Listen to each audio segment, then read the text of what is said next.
Evenings we open up the school for the Police Activities League, so all the public school children who no longer get art and the extras in school can come here in the evenings and have those opportunities. Now, this is your husband's idea, right? Yes. We haven't met yet. Huel Hauser, nice to meet you. Finally. This is definitely a family affair, isn't it? Absolutely. So you've got kids here from... Actually, this started many years ago when this area was really very bad. We had a lot of drug dealers and gangbangers, and there were kids that did not have any place to go. They were called the latchkey children, and we opened up our school here for these kids to break the cycle of violence in this area. And it took us almost 10 years to get to where we are today. Now you see kids come here and spend time with Diana, with the police officers, and they have positive role models in their lives. So what time do they come into the school every day? Basically from 6 to 8, 2 times a week, Tuesday and Thursday. And what happens? Do they use the classrooms? Yes, what we have is a place for these kids from the community to come in and do arts and crafts, tutoring, we have swimming, we offer other classes like photography, sports. We have a variety of classes. This is wonderful. This takes the whole idea of a private school into a whole nother meaning, doesn't it? I think it's important for schools to be the anchors in the community. They're places where parents can feel safe, the children feel safe, they can come and be involved. We've had classes for the parents too. Wow. I mean, if you walk a couple blocks down the street, we took a vacant lot and we turned it into an educational garden. And now you see neighbors and kids are planting and learning about the environment. And this is really a neighborhood that you walk for blocks and you see people you know, and it's an incredible feeling. It's a great neighborhood. Wow, well, congratulations on that one. This is something I knew nothing about. It also gives the students an opportunity to work together with the police officers and get to know each other, so when they're out in the community, they know that the police are their friends and they can watch out for each other. Is there a name for this? Yeah, it's called the Hollywood Police Activities League. The Hollywood Police Activities League. That's something we ought to investigate ourselves for a future story. You should. They are now in 5-6 different sites, and it's really incredible the change that they have been able to make. It's incredible. It's an incredible change. Yeah, the police captain has actually tracked juvenile crime around the sites of Police Activities League, and it goes down whenever there's a program there. All right, now we've done it. We've come inside the gym, and what's happening here? We're having a martial arts class. Now, is this part of the regular curriculum at Little Red School? It is now. We just started it this school year, the after-school program. It's part of the after-school program. After-school program. Right. So when regular school is over, a lot of the kids stay a little bit longer. Yep. Yes, they do. This is kind of extracurricular activities. Right. And for parents that can't pick their kids up right after school. All right, now this is it. This is almost like live television right Yes. here. Is everybody ready to show off their karate? Put it back on. Keep your clothes on. All right. Here we go. I'm going to just step out of the way. Okay. We don't know what's going to happen. All here. righty. Okay, you guys ready? Yeah. Attention. And ready position. Attention. Bow.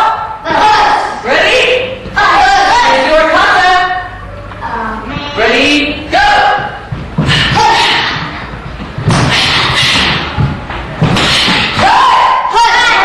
All right, everybody back. We're here with daughter and father. That's correct. Now, it must give you a lot of joy just to come here to pick her up every day and see how this kind of an environment that she's been in all day. And I'm the one that does it. My wife's a teacher, a school teacher, so she has to go off to work, and I come every day. I drop her off on my bicycle, pick her because I live close, and it's wonderful.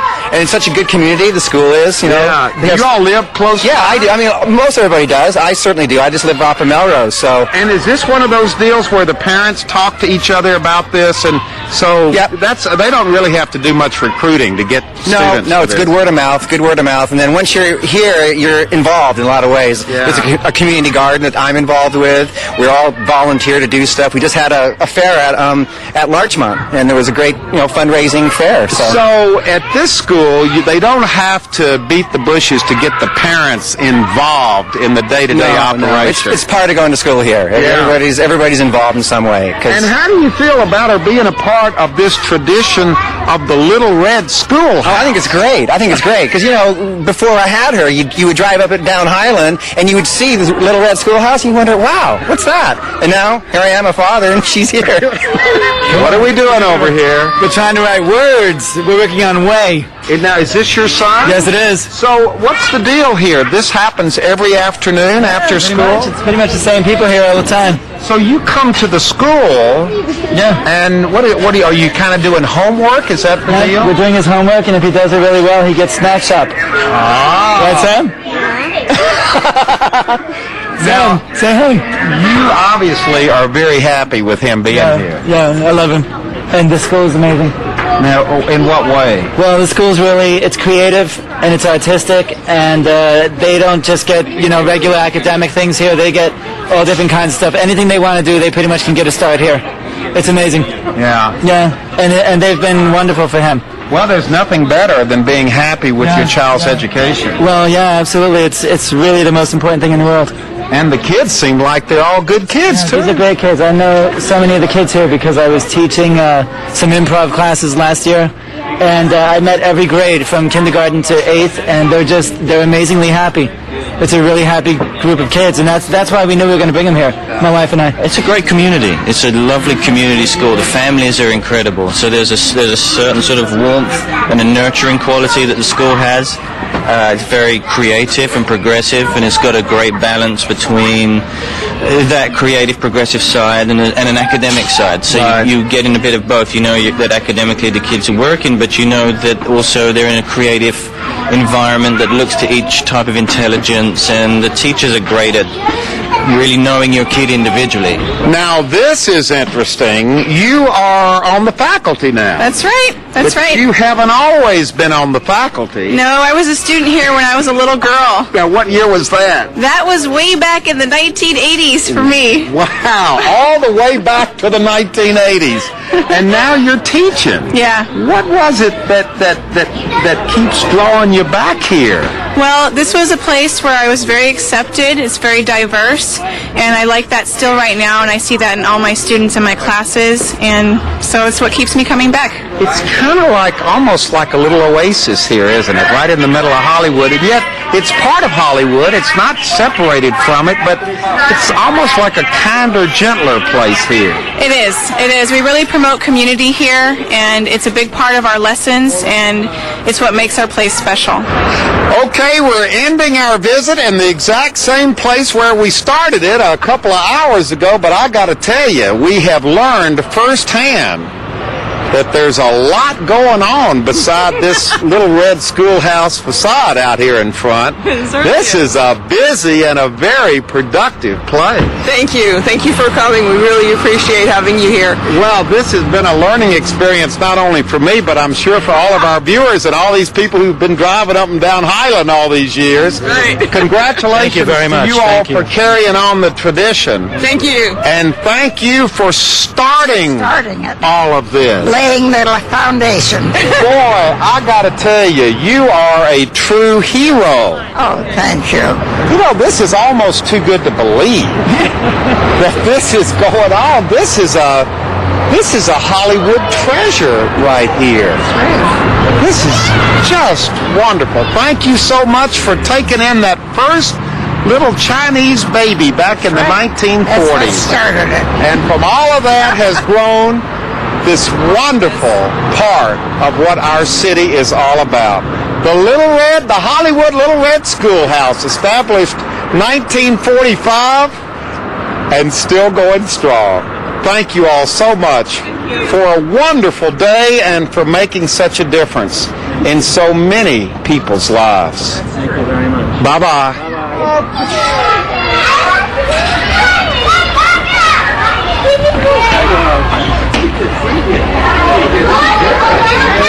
Very good. Can you do it too? Yeah, I can do it too. All right, let's watch them. I can go backwards. I can go backwards. You can do it backwards. Yeah, I can too. Me too. I can go up on the monkey bars. Don't hurt yourself. It's easy to go backwards. Visiting with Huell Hauser is made possible through a generous grant from the Ralph M. Parsons Foundation.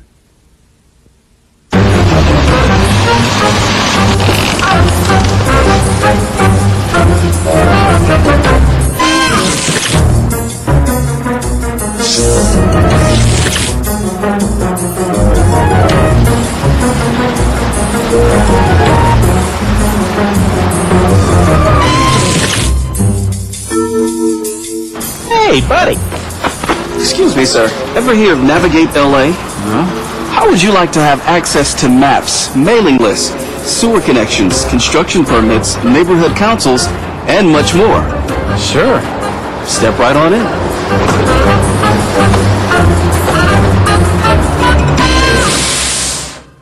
Are you ready? Sure, I guess. Then welcome to Navigate LA. Man. By logging on to navigatela.lacity.org, you can have access to a wealth of information about your neighborhood and surrounding neighborhoods.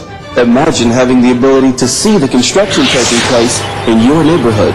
Wow, it's like really being there. Navigate LA gives you the start and completion date, cost, and contractor involved. Nice. You can even get a permit for your own building repairs, such as replacing a water heater or reconstructing your own driveway. Now, you also have the ability to learn what current and future street projects are going on in your neighborhood. There's a powerful mapping program which allows you to find a particular address or parcel number and get reports on that parcel, including zoning. You can even see what flood zones are in your neighborhood. Oh, hey, can I look up some secret information about my neighbor Joe? No, only public information pertaining to parcel and zoning data. You can also look up the unique infrastructure feature of the neighborhood. Here, you can select specific areas and see what city facilities are in those areas, such as fire stations, parks, and much more. You can also locate council districts, including neighborhood councils. Well, I gotta say, I am impressed. But wait, there's more. More? You can select a specific area and let Navigate LA generate a mailing list for people living in that area. Just think of the possibilities, especially for neighborhood councils. They can generate a mailing list of people living in their neighborhood. Wow. Is there more? Ever wonder where the sewer lines are located? Constantly. Well, wonder no more. Navigate LA can provide you with locations and specifics. Wow, I am completely sold. So where can I go buy Navigate LA? Silly average Joe. It's a free service provided to you by the City of Los Angeles and the Bureau of Engineering. Are we finished?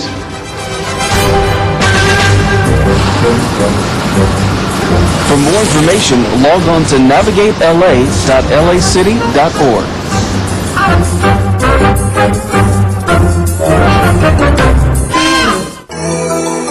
My name is Eric. My name is May. We are in Chinatown. You're watching LA City View, Channel 35, our city, our channel. We have a quorum. This is our special meeting, Monday, February 22nd. For those who are not familiar with the process here, if you have an interest in discussing anything that's on the agenda, and there's several agendas that are in the room, and you fill out a card and put that agenda number on it. If you just want to make a public comment about issues that are within the purview of the Budget and Finance Committee but are not on the agenda, that's your public comment time. You'll get 2 minutes. We're timed, and so that you can bring up your issues. We'll try to keep people in the queues for time saving, and so you'll be asked to come up to this front desk. We have a couple of items that are on the agenda that we're going to deal with business so that we can get those resolved, and then we'll open it up for comment on specific items in the budget. So please put forth your cards. It's important. That's the only way that we can get to you and hear what you want to say about a particular issue or a particular item on the agenda. Let me ask, in the sense of the day we have, Mr. Kretz is hosting this. This is the first time, although we've been coming out in the community, I believe 4 years, first time we've been in CD5. So we'd like to ask him to make some opening remarks as to being responsible for bringing most of this crowd here today. Well, thank you, Chairman Parks. Hello, everybody. It's great to see a great crowd and a good response on a very important issue, which is our city budget and restoring stability to our finances. It's critical, but it can't just be done by council members and city bureaucrats. It's got to be done in open meetings and with the voice from the community. And for me, this is a true celebration of community, and not just any community. This is where I grew up. As many of you know, I went to Hamilton High School, and last time I was here, other than attending a couple Soro events, I would have been enjoying their terrible cafeteria food. But that was quite a while ago. Great education, bad food. I'm not sure if I could find my locker here or my homeroom desk. It's been a long time. But I certainly can find this place in my heart. And I was very excited last year that the Hamilton Yankees finally won their first football championship. Which is kind of amazing, because when I was here, you may remember Warren Moon. He was the quarterback, and somehow we still didn't win a championship, even with a Hall of Famer, so pretty exciting. I can tell you, so these are my roots. I'm excited to have this community involved in this budget process, and we really want to hear your comments and your thoughts, because this is a complicated process, and we can't do it without you. So thank you all for being here, and we look forward to hearing your ideas and thoughts on the budget crisis that we're in. Thank you very much. Thank you very much, Mr. Kretz. Let me ask if Mr. Rosenthal, if you have any opening comments. Oh, just welcome. Anybody here from CD11? Raise your hand. Okay. Thank you all for coming and making the democracy work. Appreciate it. Thank you very much. Now, one thing I mentioned earlier, if you do not put cards in, then we can't have the ability to hear what you have to say. So the cards have to get in so we can either do public comment or a specific item on the agenda. So if you get them to the Sergeant of Arms, we'll process them, and we will call you in the order in which we receive the card. So if we can start off, first of all, on the agenda, we can hold item 1 and 2 until we get through the agenda. Item 3, Ms. Perry is going to come to our meeting, and so if we can hold that until she arrives, and so we can start on the next item. Okay, item number 4 on the agenda is a motion, Koretz-Smith, relative to instructing departments to negotiate with existing contractors to seek a 10% reduction in contract rates and report to the Budget and Finance Committee within 45 days of the results of those efforts. We have city staff. I can address some of the comments on that item. There's several motions related to contracts that the council has put forth. In response to that, we had also had a recommendation in the mid-year financial status report for a 10% reduction exercise, which was approved by the council. On February 16th, we released a letter to the proprietary departments to address one aspect of that, and that letter basically asked the proprietary departments to look at the issue of what we call contracting in, not contracting out, but looking at their contracts and seeing which services that they currently provide under contract that could be performed by city employees. The threshold was any contract over $50,000 in unspent funds with at least 3 months remaining on the term. I realize the council may discuss the issue prior to the due date in our letter. We had given the proprietaries until March 11th to respond in writing. The second part of the exercise that we released was a 10% reduction letter to all the other city departments, the non-proprietary departments, and that letter was released on February 12th. In that letter, we basically asked them to give us a listing of all of their contracts, and then per council instruction to attempt to negotiate 10% contract reductions across the board in all of the personal services contracts. The due date for that actually can take some time because there may be some legal issues that they may have to address with the city attorney's office as they go contract by contract, but the information we have is departments are taking that instruction very seriously and they are working on it. The due date is March 12th, 2010 for responses back from the departments. We've also included in that letter an instruction to halt the execution of any further discretionary personal services contracts until such time as the CAO can develop a process to review the need to award those contracts or extend contracts. And I think the last piece is the General Services Department, aside from personal services contracts, awards several hundred millions of dollars a year in commodity contracts and maintenance contracts. And they are on a separate track of reviewing all of those contracts. They recently sent a letter to 500 city vendors, and they're attempting to do the same thing, and they will report back to the council separately. Mr. Gretz, this is your motion. Do you have any comments on that? Well, I'm hoping that this will wind up saving the city a significant amount in tens of millions of dollars.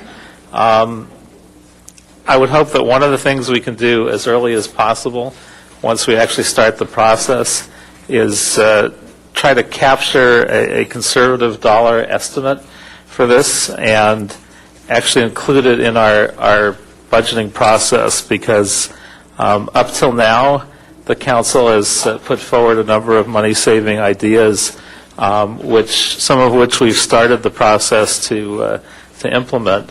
But yet in our budgetary discussions, none of those ideas have been reducing the amount that we're short.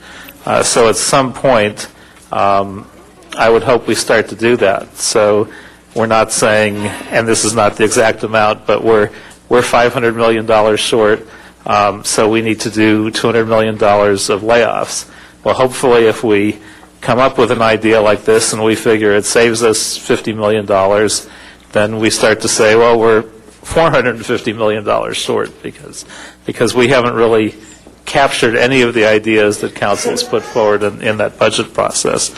The other thing I would add, which I don't think I've heard discussed in the process so far, is we've talked about significant layoffs for current city employees, but we have a very large number of dollars that are tied up in service contracts, some of which do the same types of things, and yet we haven't said, okay, we need to cut X amount from those contracts. So we've given instruction to eliminate 4,000 positions without knowing what those positions are, but we haven't given a similar instruction to cut a significant amount from those personal service contracts. And so in addition to requesting a voluntary 10% cut, I think we also should be looking much more aggressively at setting a dollar figure and cutting back on the overall budget for service contracts as well. And I'd like to ask that that be included in perhaps in this process. If I may add that to this motion. Okay. Any other comment? I think that's it. Ask for support. Well, thank you, Paul, first of all, for showing leadership on this issue. Question, how many personal service contracts are we talking about? How many general service contracts? What's the total universe that we're looking at right now? It's a difficult question to answer because we do not, as Mr. Kretz knows, we do not have a centralized database of any type in the city, but just the estimate of the commodities and repair services, GSD estimates that we have $400 million in contracts, and these are not necessarily consultants. A lot of these contracts are for leases, for some services to fill in gaps where we don't have staff, security contracts, custodial, et cetera.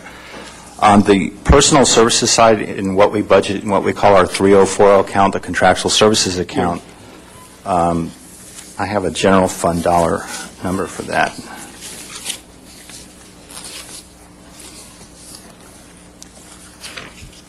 Approximately $121 million in general fund contract. So we're looking at $400 million, another 100, maybe half $500 million? I would say, sir, that the number is actually larger. Larger than $500 I've focused on the general fund contracts, but if you throw in the special fund contracts, it would be larger. It's pretty extraordinary. Now, you said by the 12th of March. What will you have by the 12th of March? The departmental report backs on the 10% contract reduction exercise, and then shortly around that time, written reports from the proprietary departments on their contracting in exercise. I see.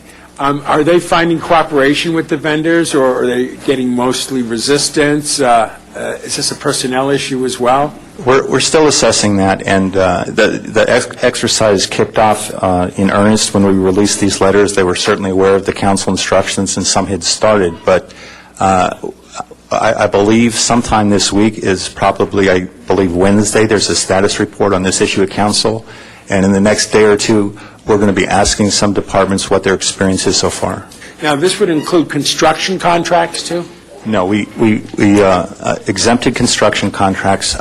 We see those as slightly different than personal services contracts and commodities contracts. Construction contracts were bid and awarded, and work is in process, and it's going to be very difficult, at least in my opinion, it's going to be very difficult to actually take a construction project where there is a set bid and attempt to reduce that without reducing the scope of the project itself. How many contracts are we talking about that fit into the construction category, and how much money are we talking about? We could try to have that information on Wednesday, but I don't have that tonight. Okay, great. Thanks for what you shared with us. If I could add one point to that, because I've heard all kinds of different numbers.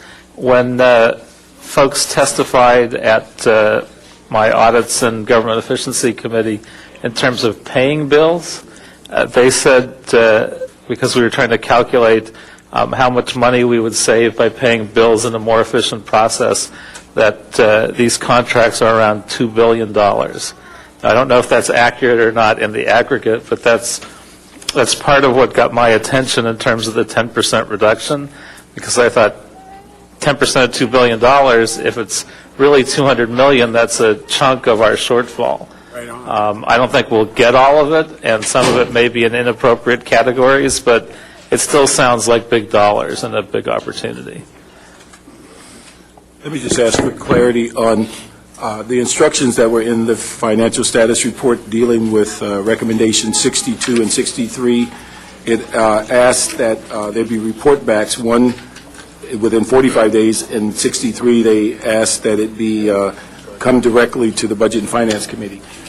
With the report backs that are coming to the council on these issues, I just want to clarify, are these going to come to committee, or is number 62 through 64 going to come directly to council? As we have it here, 62 and 64 would be a CAO report directly to council. So and that's 62 through 64? Well, 62 and 64. I don't have 63 in front of me. But okay, 63 is the direct the General Service Department to contact vendors for all procurement contracts. That would follow the same path as ours. They would be reporting directly to council. If you would wish that they report to Budget and Finance. I just want to clarify that they're both coming to council.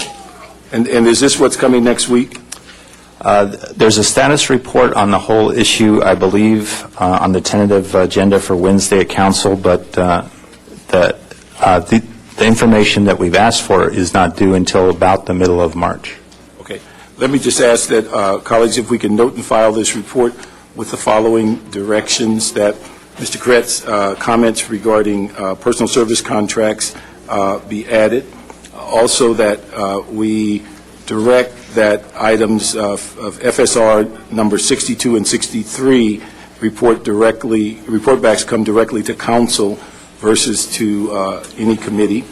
Also that we ask the city attorney to analyze the preference provision of item 10H that was approved during council deliberations, so that we have some clarity as to the legality of allowing preferences on future contracts.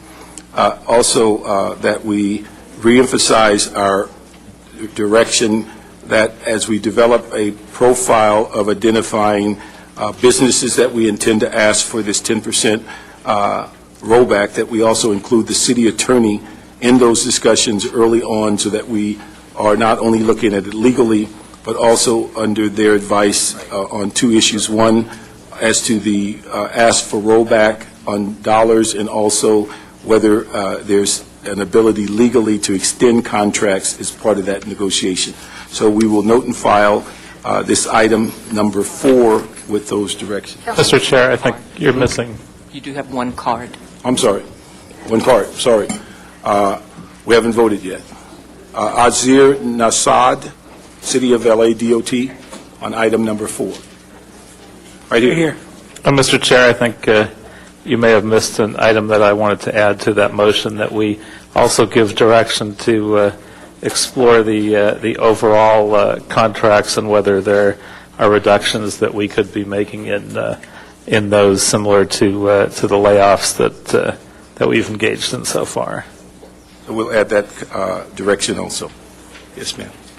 Yes, hi. First of all, in support. Your name, please. Azar Nejad from LADOT. I'm a transportation engineer, associate 2, and a newly member of SEIU 721. My statement is in support of this item number 4, and just as a matter of a point to CAO's office, who did not have the information available for such an important meeting as tonight for such an item, especially with the very artful way of hiding all the necessary information under different reports, and we have created such a dinosaur of budget system that is causing all this attention. Just as a matter of information, per the 1022 process, just the public works, BOS has 68 current contracts, 18 not having. They have not. 18 contracts has not been processed. Is in the preparation of the RFP, and this is out of the another 20, almost 20, is in the process, and the remainder is amendment to the current and existing contracts. And the total dollar amount, excluding the almost 9 of them who have not been capped the dollar amount of the contract, it runs at least about, as a rough number, if I want to give a rough number, because I just worked on it early this morning, 5 to 8 before I come to work, was around $500 million. And that is only Bureau of Sanitation. What I would like to also request or bring to your attention is we do need to do an audit of the CRA. CRA does have at least $800 million of contracts are sitting there, which the city employees could do, or as well as we could ask. Those are mainly focused on the construction contracts. Could you wrap that up, please?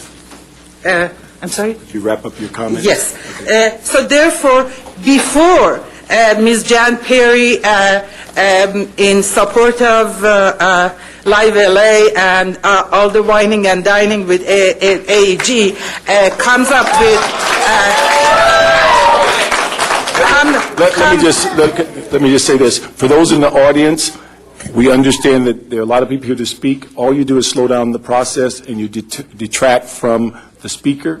So if you could withstand your emotion and clapping, we can have a clap off when we're over, and everybody can do it at the same time. All right?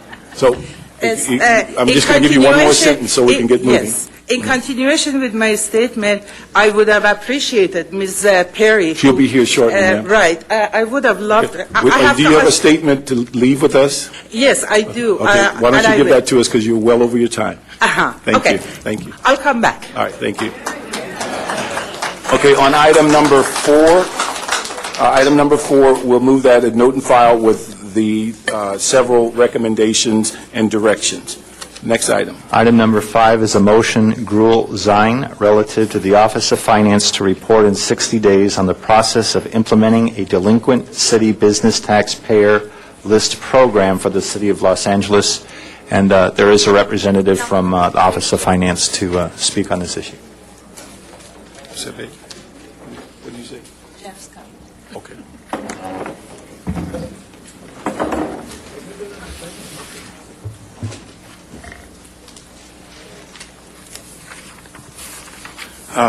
Good morning, Jeffrey Whitmore from the Office of Finance, and I do apologize. I was coming from the back of the room. There are a couple of motions that were brought to my attention to address, but this specific one was about the top debtors. Was that correct?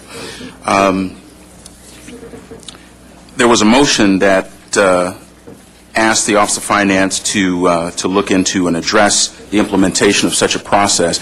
I just wanted to inform you that we have, in fact, started a program. The 250 top debtors for the City of Los Angeles are published on the Office of Finance website. This, in fact, was initiated and implemented prior to the motion actually coming forward. So we've had a great deal of success with this program.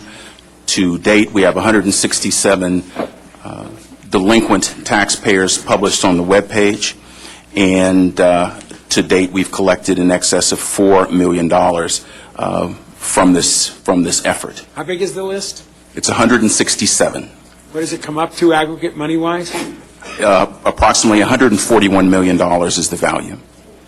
But it is very, very, very important to understand that the figures that are published on that list, 70% of which are estimated assessments. And basically, there are taxpayers who have not responded or have not complied with our numerous notifications and mailings. So in order to protect our interest and ability to pursue legally through civil litigation, we have to issue an estimated assessment. And we know that it is a higher value than probably what is owed. Okay. Again, for the public's awareness, could you just give a layman's definition of the estimated versus real dollar issue, so that we hear so much of it in the media of the numbers of dollars that are owed to the city, and people are basically saying if you collect it, you could solve the city's debt. So we need to get a clear understanding of what prompts the estimate of dollars, and also if you can give us some idea of what's the reality of actually collecting some of that older debt. As I alluded to before, we do regular mailings to people who owe money to the City of Los Angeles, whether they're taxes or other kind of fines and penalties that may be imposed. If they do not respond, what we do is look at what an industry standard would be, what we would assume the net revenues, the gross revenues of a company in a particular industry would be. And we normally bill them for that amount, and normally it's at a higher level, probably 150% of that value.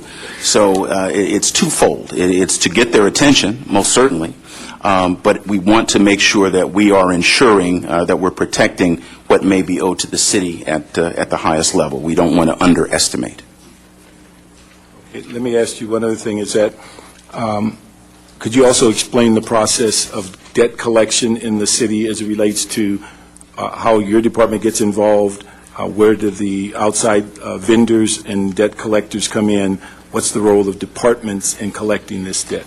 Yeah, the way that process works is normally individual departments have the responsibility to provide an initial billing within 5 days of the date of service. Those bills go out. At 30 days, if they have not received payment, they continue collection efforts for another 45 days. At the end of a 75-day period, it is then referred out, if it is under a $5,000 balance, to one of our 4 outside contracted collection agencies. And they hold on to those accounts for as long as a year in attempting to collect those delinquent liabilities. If the amount is over $5,000, we handle those internally through a group of special investigators, and they attempt to make collection efforts. We use a multi-pronged approach, as you alluded to before. We can use the top 250 delinquent debtors, for lack of a better term, to embarrass people into paying. But we also, as I said, refer to outside collection agencies that can put derogatory marks on an individual's credit or a corporation's credit. And we work very closely with the city attorney to identify cases that may be suitable for civil litigation. So it's a multi-pronged approach. And in most cases, depending on the type of account, it's a 3 or 4 year liability, and we do try to collect on those as long as is practicable. Then the other issues, recently there was a motion that asked you, along with the city attorney, CLA-CAO, to get involved with a task force to address the top 250 that have been listed. Has there been any progress on that? We have had a couple of meetings with the city attorney thus far, and you will be happy to know, because I know that's been an issue you've been pushing for, is a more cooperative effort between the city attorney and ourselves. So yes, we've initiated those discussions. We are committed to making sure we move that process along. And I'm sure probably at the next meeting we'll have an update available for you in terms of concrete progress. My last question is dealing with, we put the top debtors on your website. Has there been any consideration of putting it on the city website for more visibility and more access to the general public? That discussion has occurred. I can't give you any definitive answer relative to that. I know when we explored this initially, the decision was made to put it on the Office of Finance's website, but I certainly will discuss that and make your wishes known to my superiors that we should consider that. I just want to get some more clarity again. You say there's 172 taxpayers? 167 on the top debtors. So it's gone down from 172. Correct. Okay. And you said it's roughly how much money? Approximately $141 million. But we update this list weekly. And the $141 million, with the aggressiveness that we're taking here, what's your sensing of how much we will get and not get from past experience? I will limit I'm hesitant to throw a number out there, but understand, as was mentioned before, that 70% of the balance on that list are estimated assessments. Normally, when we approach or begin to negotiate with companies that are on that list, they simply have not responded. When they finally do come forward and provide us with the records, oftentimes their liabilities are eliminated completely or reduced substantially. Of these numbers, how many have been there for years? What's the time frame of a lot of these bad debt? Well, understand that our program has only been in effect for approximately a year, February or so of 2009.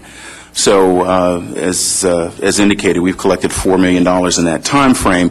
There are some that have been on that list for the entire time, no question about it. But what we have done is referred, in many of those cases, the accounts to the Office of the City Attorney to initiate civil litigation. Last thing is, can we get interest from them for holding up as part of a penalty of sorts?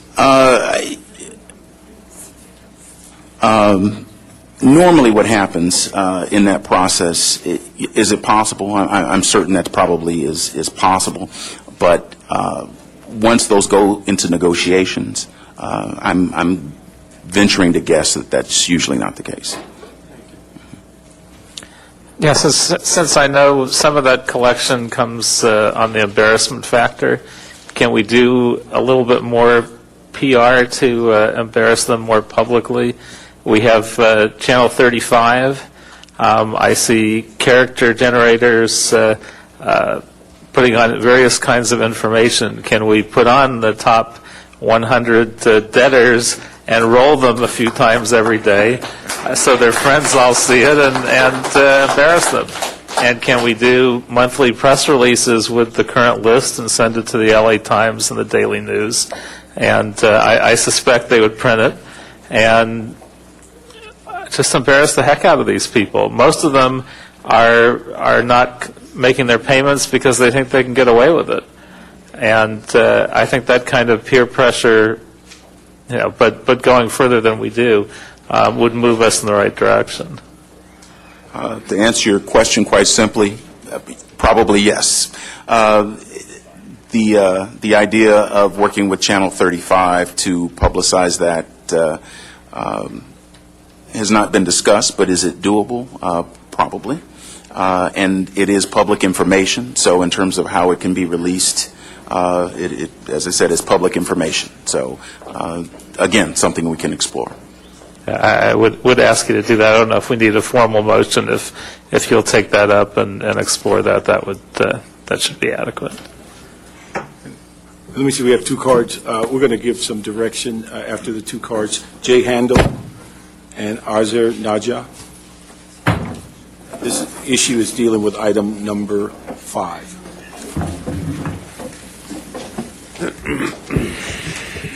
Thank you and good evening. My name is Jay Handel. I'm the chair of the West LA Neighborhood Council. I became very concerned about the outstanding debts of many of the companies that are out there. I contacted the finance division only to find out that you actually don't have a mechanism to revoke their permit. Now, you know, sense says to me that if you don't pay your bills, you don't get to play.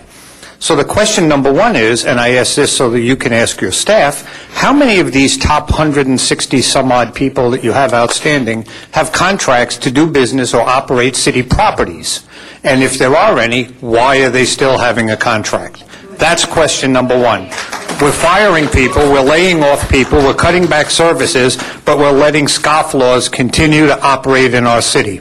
Number 2, why don't you give direction to your staff to come up with an ordinance change to say that you can suspend or withdraw permits? As a hearing examiner for the LA Police Commission, which is what I am, okay, we revoke permits whenever we need to revoke permits when people do the wrong thing.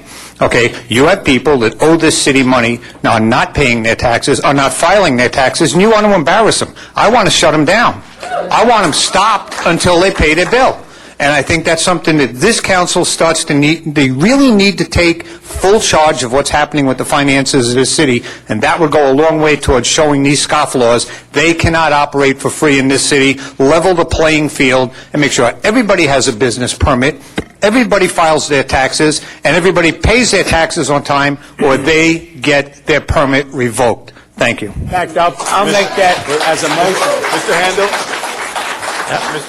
I'll second that motion. Can I ask you a question? Yeah. Let me just ask you a quick question. You say you're on the police permit committee? That's correct. Okay. Is one of their responsibilities to give permits to parking lots? I don't know. I don't issue them. I only revoke them. Well, the reason I asked you... But it would be something you could bring to... If you change the ordinance to allow the police commission to, you know, strip clubs don't get pulled through us, and we get jammed up. Let me go back to the original question. Yes. I believe that parking lots are under the purview of the police commission. 11 of the 14 people or companies that owe the city money are parking lots. Well, if that's the case, Mr. Councilman, then I think you guys should give instruction to the police commission to bring that forward for a hearing and have their permits revoked. Well, let me just say this. As a commissioner, I would think you also have that authority if there are people that are on that list. I'm a hearing examiner. Okay. Okay, not a commissioner, but I will certainly ask the executive director of the police commission forthwith. Right. But it's a whole lot more powerful coming from you guys. The thing is, we started a task force to go through this, but I'm saying from your angle and where you said, I believe the police department provides permits for parking lots. Excellent. Mr. So Councilman. If you look into that as a reviewer or hearing officer, it would help us push this from both angles. Then I would ask from your direction to staff to supply me with a list of every operator who has a contract to operate, something that would come through the police commission with a permit, so that we can immediately take action on everybody who's a scofflaw. Now, just send you the one thing, website, the top 167 is listed on a public website for the Department of Finance. So those... But Mr. Councilman, they have the information, and I'm a volunteer. So let paid staff bring forth the information, and I'm more than happy to take it forward for you. Let me go over it again. You work for a hearing officer for the police department. That's correct. You review permits as it relates to the police department's authority. Correct. So the staff within the police department, if you have that interest, you could work on that angle, and we also have a task force that we're working on this angle. And the key for them would be to go directly to the website and they'd see the top 167. So if you could work on that part, we have a task force working on the other angle. I'm more than happy to do it. I'm also going to give you a staff member my card. Okay. They can contact me directly, and I will be more than happy to take it forward. Thank you very much. Thank you. Next. I'm Azar Nejad from Department of Transportation. I'm a transportation engineer associate. Again, as a matter of note to 9 of the council members who have... Ma'am, you're going to have to stay on item number... I am on item number 5. Okay. Number 5. As the note to the council members who have yayed the Ms. Perry's 4,000 city employees to be laid off. Ma'am. Yeah. Number 5 deals Number 5 with is on the implementation of delinquent taxpayer lists. Right.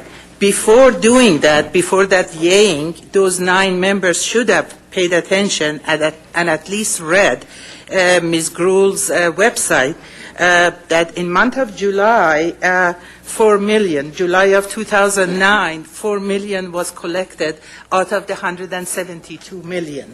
From the 172 people from total of $600 million, of course estimated, not the actual. And as a matter of fact, she received a Chamber of Commerce admiration for the $4 million that was collected only with efforts of 2 months' effort.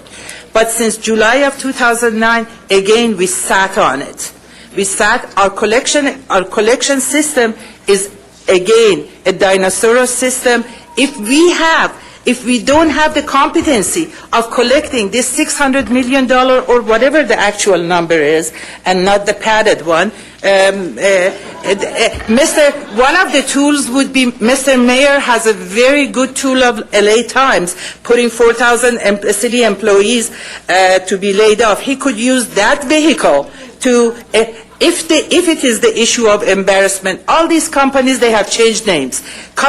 At least 20 of them, I did the tracing of them, and their names are no longer the names that are in the list. Okay. They are running their operation within different names, but the same permit.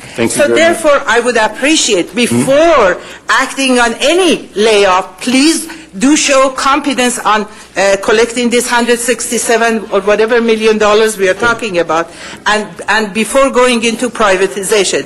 If we cannot collect from this... Ma'am, you're well over your time. Thank you very much. Thank you. Okay.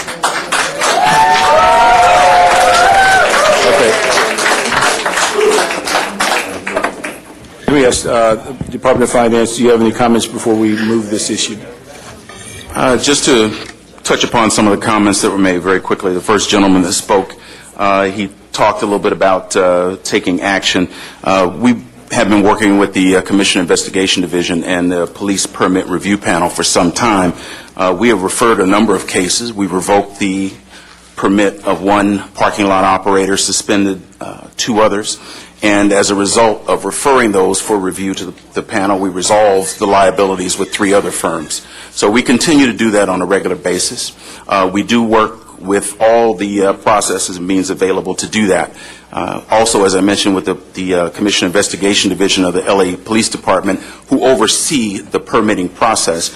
The gentleman was right in the sense that there are those that continue to operate, but I know that they have initiated a process just within the last couple of weeks, in fact, to do a citywide sweep to attempt to identify a number of lots that are operating either without a permit or those that have outstanding liabilities. And this just didn't start yesterday. This is an ongoing process that we have continued to work with. And I have, obviously, as you know, the one firm that is the top debtor on the delinquent list, we have pursued both criminally and civilly. He's received a term of 2 years in prison. And while we continue on the civil side, we hope to recover a significant amount soon. Thank you very much. Let me ask this, CAO, when will this item come back to council I don't know when that's scheduled. Okay. Let me just say on this item, colleagues, if we can note and file this with a couple of directions that we asked Department of Finance to look at the issue, into the issue of moving their link regarding the top debtors to the city's homepage, that we also asked the Department of Finance to look into Mr. Corrett's comments as it relates to publicizing the list of debtors on Channel 35 and other media sources such as news releases and such as that area, and that we also continue to work with the concern with the police department as and other departments as it relates to addressing whether their contracts or permits are valid as they continue to owe the city money. And so we can ask that those three directions be placed on this report, and that we ask the CAO before that the clerk finishes this report, if you can give her a date of when this will be coming to the City Council for report back. Okay. I think inherent in the chair's motion is what Mr.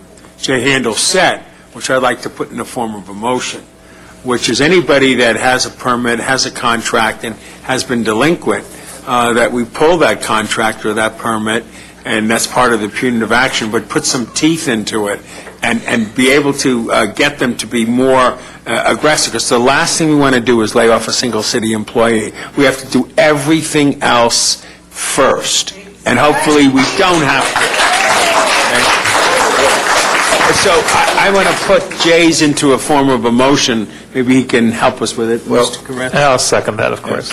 We can add that as a direction on this report as we move it through council. So if we can add that final direction, appreciate it. So we can move that and note and file with those directions on item number 5. And Mr. Chair, point of order. The constituent who spoke about the CRA, I'm 100% in favor of auditing. Can we somehow do that out of this committee and send it to the council? I think that would be more appropriate to make that as a motion in council, being that we do not have that on our agenda, and we have I don't think have an ability to add that to any of our reports today. And I'll be happy to second it or co-author it with you. Me tomorrow. Number 3? Yeah, 3. Ms. Perry's here, yes. Item number 3 is a motion, Perry Parks, relative to the CLA and CAO with the assistance of the city attorney to report back in 60 days with recommended charter amendment language to be placed on the November 2010 ballot to protect and preserve the city's emergency reserve. Okay.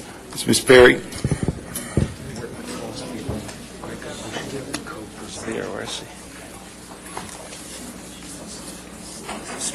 Okay. Why don't we go to the next? She stepped out and we come back to that one. Okay.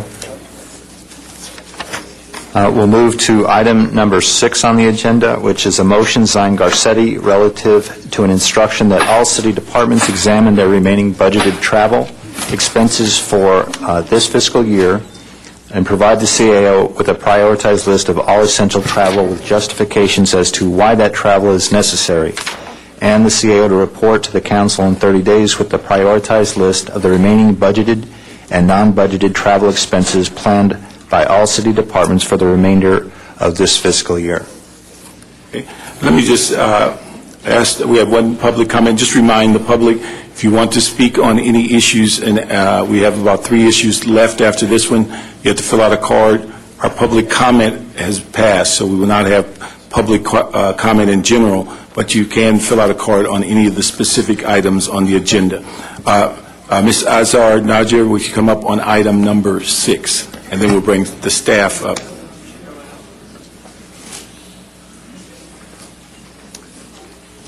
I don't know where she went. Okay, let's bring the staff up while we're... Oh, here she comes. Okay. Oh, yeah, there you are. I'm getting to be a regular tonight, which I don't mind at all. The scenery is much better than the city council. It's much more up close and personal. On the issue of the travel, also, what I would like to also have audited is the mayor's himself, all his travels. And as a matter of fact, any travel that does not generate revenue should be discontinued and not approved. The Copenhagen has not brought any dollar amount, rather it brought a lot of expenses. That's all my statement. Thank you very much.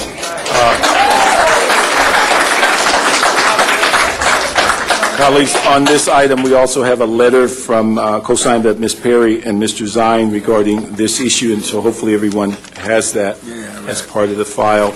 Let me ask on the issue of the city staff coming up on this item. Yes, Mr. Parks, I can cover that as well. David Luther from the CAO's office. I have the basic information on what's budgeted for city travel, but just as a point of reference, we have, over the past few years, probably starting about 3 to 4 years ago, have not budgeted substantial travel funds in the city. And what departments generally do is they must find the savings.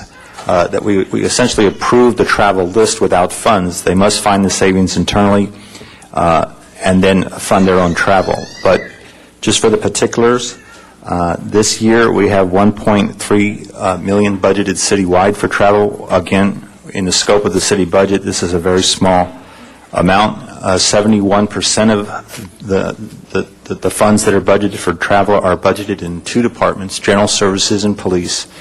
For police, basically for investigations and extraditions. And from what I understand, the extradition money is reimbursable. And for general services, there's a large amount budgeted for helicopter mechanic training. Over the course of the fiscal year, departments do transfer in funds to their budgeted travel accounts.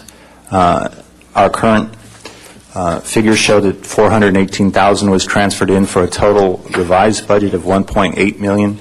There's approximately $900,000 left as of today's date. The mayor's How much is that? $900,000. The mayor's office scrutinizes every travel request at present. There is a procedure in place to do that, and they've been very strenuous. On a few occasions, they've rejected travel that our office has recommended. So there can be a duplicative process at council, but there is one, and just as, again, a point of information, there is a review process in place at the moment. And lastly, I'll just say that there's a few departments that do expend travel funds outside of the budget. That would be Cultural Affairs and Convention Center. Those are relatively minor amounts, probably in the range of about $10,000 a year. Let me ask, on the sense of the travel, is from your perspective in dealing with the budget, is that on the increase or decline over the last couple of fiscal years? From last fiscal year, there was a slight increase, maybe of a few $100,000, but over the past 4 to 5 years, that account has dramatically decreased. And so the last year is up? Or that would be under the current fiscal year? Yes. Okay.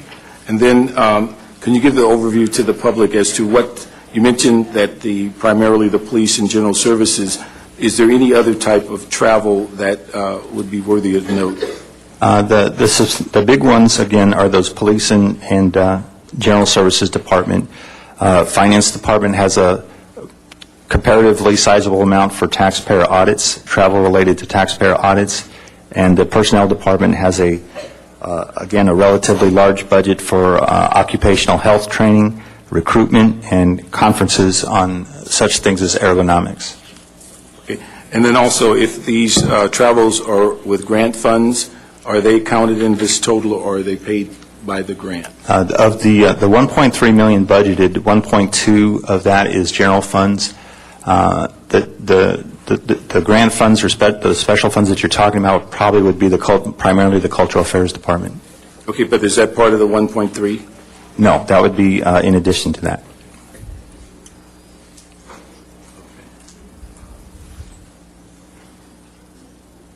Do we have any breakout as to the amount of money on travel for legislative activity, either Sacramento or Washington?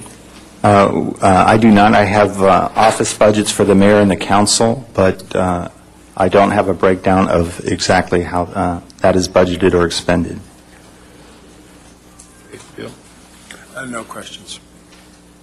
Yeah, personally, I be inclined to give some sort of tighter direction so that spending was limited to things that were an absolute necessity, and that couldn't be undercut by the fact that there might be savings in a given department, because we need every penny of those savings anyway. So, I mean, I actually thought it was great that the mayor took the trip to Copenhagen. Under normal financial circumstances, I was kind of excited about it. But the fact is, under this circumstance, we probably shouldn't be taking those trips. It should only be things that are absolutely necessary. Some of the things the police do, the things we do, auditing, etc. Yes, but a trip to Sacramento, I wouldn't think so. I would think, in fact, I would like to strongly limit council and elected official travel, if at all possible, and try to limit it to, at a minimum, try to limit it to the council members themselves, not have them bring a cadre of staff. I mean, I'm going up to Sacramento in a few days, but I'm not going to have the city pick up the dime, and I'd like to see that be a pattern and practice during this budget shortfall in the next few years. I don't know what kind of a motion to make or how best to describe that, but I think we want to tighten up more than saying you can budget a certain amount, but you can apply for more if you've saved money. I think that might have worked 5 years ago. It's not appropriate now. Before we go to that, let me ask the CEO, what efforts have you made to look at your scrubbing department's budgets as to their travel accounts, and what is the review or oversight for travel requests? I talked to our finance chief in the office today, and we have another financial status report due in March, toward the end of March. He's agreed to do an exercise that would basically look at the remaining funds and, as you said, scrub those accounts with recommendations in the financial status report to move those funds to either the UB or the reserve fund. On the second part of the question, all travel is simply by mayor directive, reviewed by the mayor's office, the mayor's budget team, and the mayor's policy deputies. We would make recommendations from our office if it required a transfer of funds, like Mr. Kretz was talking about. If the travel isn't budgeted, it requires a transfer, our office would make a recommendation, yes or no, on those transfer of funds. But for budgeted funds, it is a decision of the mayor's office. Okay. Let me just ask on this report that, colleagues, if we can move this in approval, but add a direction as requested by Mr. Kretz, that we ask the CEO to report back on the issue of, or the issue and the ability to limit travel for necessities, to also to evaluate elected officials' travel, so that we can get a report back as this is being discussed, and hopefully we'll have that information by the time this comes to council. So if we can ask that direction. And if I could add, the mayor's office is doing some of the decision-making right now, or I guess all of the decision-making on that. The mayor is certainly as big an offender as anyone else on that. So if we could find some way so that the mayor's office is not passing judgment on their own travel, because we'd want them tightened up along with everybody else. So we ask that as a report back when this comes to council, so we approve item 6 with those amendments. Okay. Going back to item number 3, this is the discussion relative to the charter amendment, proposed charter amendment to protect and preserve the city's emergency reserve fund. Okay, Ms. Perry.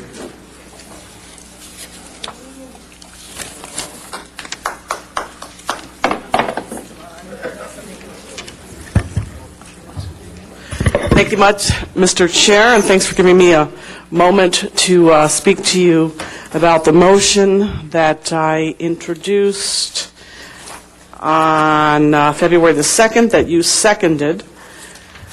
I was seeking a charter change from the voters to see if they will agree that we as a city should not touch the emergency reserve funds without a declared fiscal emergency and with a 2/3 vote of our city council. Currently, the use of the Emergency Reserve Fund operates according to council policy. That is, that 2% of the budget should be for the Emergency Reserve Fund, with an overall reserve policy of 5%. I believe additional protection of this fund should be secured by making it part of the charter, and language should ensure further protection of the funds for the purpose of a fiscal emergency. I understand that language should also include the use of the fund for cash flow purpose only, with a clear understanding that those funds must be replenished within a time frame and not used for an allocation. And my request today is, if you agree, to request that the CAO, Chief Administrative Officer, and the Chief Legislative Analyst include this understanding in their reports and provide ballot language for the November 2010 election. Let me ask the CAO, could you give us, first of all, an overview of currently how the different reserve funds are managed, and also a timeline as to getting something on the November ballot? The answer to the last question first. To make the November ballot, I don't have the specific date in front of me, but it's June 30th. Council is the deadline for council to instruct the city attorney to prepare the resolution for the ballot, and then shortly thereafter, approximately 2 weeks, would be the deadline for council to actually adopt the resolution to place the matter before the voters in November. So you're saying that 2 weeks into July? Yes. Okay. The reserve fund right now is a combination of some charter language that exists and basically council policy. The charter language is less onerous than the financial policy that your committee and the council adopted. Essentially, the charter basically states that upon recommendation of the mayor, approved by a majority vote of the council, transfers can be made from the reserve fund. The financial policy is a little more strenuous. It requires a declaration or a finding by the mayor with confirmation by the council of urgent economic necessity, and that is just for the emergency reserve, and I'll get into that in a second. It states that a finding of urgent economic necessity would be based on a significant economic downturn after the budget is completed, or an earthquake or other natural disaster. As Ms. Perry stated, our policy sets forth what we appropriate to the reserve fund. Our policy is 5%. I believe it was recently amended that 2.75% of the 5% would go to the emergency reserve. For this fiscal year, that would be about $121 million, and we have that set aside. The remainder, to get to 5%, would go into the contingency reserve, and the best way in layman's terms to express that is contingency is basically to meet operating shortfalls. The emergency reserve was intended truly to be used only in an emergency such as an earthquake, or when funds would be needed that were not in a large amount that were not budgeted. And I'll just finish with the statistics of where we are on the reserve fund at the moment. We had budgeted $247 million on July 1st for the reserve fund, the combination of both the contingency and the reserve. On July 1st, we were $91 million short. We began July 1st with $152 million. In the mid-year financial status report, the CAO reported that our balance in the reserve fund was $170.9 million. And that is essentially where we are today. And of course, you're aware of all the discussions that have taken place about using that $170 million or not using that the reserve fund this year to balance this year's budget. Okay. Let me just ask also, when we talk about, so that people clearly understand this, the part of the reserve fund that deals with the budget stabilization is not part of the reserve contingency or the reserve emergency. And what is the purpose of that stabilization? That account was, I believe, was set up last year by the City Council. There was I would say, a minor amount of money put forward to essentially establish the account, but the purpose of that account is that in good years when we have surplus revenues, we would put a portion of the surplus into the Budget Stabilization Fund with a prioritized list of how that money would be spent. It would essentially help protect the city so that when we have good years, we can essentially not spend all the money, and when we have bad years, we can use the Budget Stabilization Fund to address some of the deficits that have come up. And then also, how does the current budget policy address the cash flow issue, being that there's specific requirements about urgent economic necessity, but how does it address the cash flow issue? The controller is the only person, I believe, that's authorized under the charter to make the recommendation to transfer money use the reserve fund to meet cash flow purposes. But there's some guidelines. I'm not 100% familiar with them, but there are some very stringent guidelines, and when they use the reserve fund for cash flow, there's a specific date, a cutoff date, I believe, in April, upon which they cannot go beyond April, and there's a specific requirement that the money be paid back by the end of the fiscal year for cash flow. In the cash flow, as we see it in the CAO's office, it's a little bit different. I think what I described with the controller is more of a routine nature, and in what we're contemplating and using the reserve funds now, it would essentially be council policy subject to the approval of the mayor. If a charter amendment was made that mimicked the current language of the financial policies, would we have to, in that charter, comment on the issue of cash flow, or would that, with the current duties of the controller, preempt that particular new charter section? I think it could be more clearly defined, and when the CAO reports back in the CLA, we can address that specific issue. All right. Any question? Yeah, I'm just curious from my colleague, why don't you think the council, 2/3 vote, policymakers make the laws, can show that kind of responsibility? Why do we have to go to the ballot, which in some cases will be restrictive if something else suggests we need to respond to the people as their elected officials? Well, I think it gives us an opportunity as an elected body to engage the voters in the budgeting process and to give people the opportunity to better understand how this process works, what the charter mandates, and to be able to shape the way we do budgeting in the future through this kind of a process, putting it on the ballot, doing lots of education, outreach, debate, discussion, and ultimately having people vote on it one way or the other. I think it also gives us as elected officials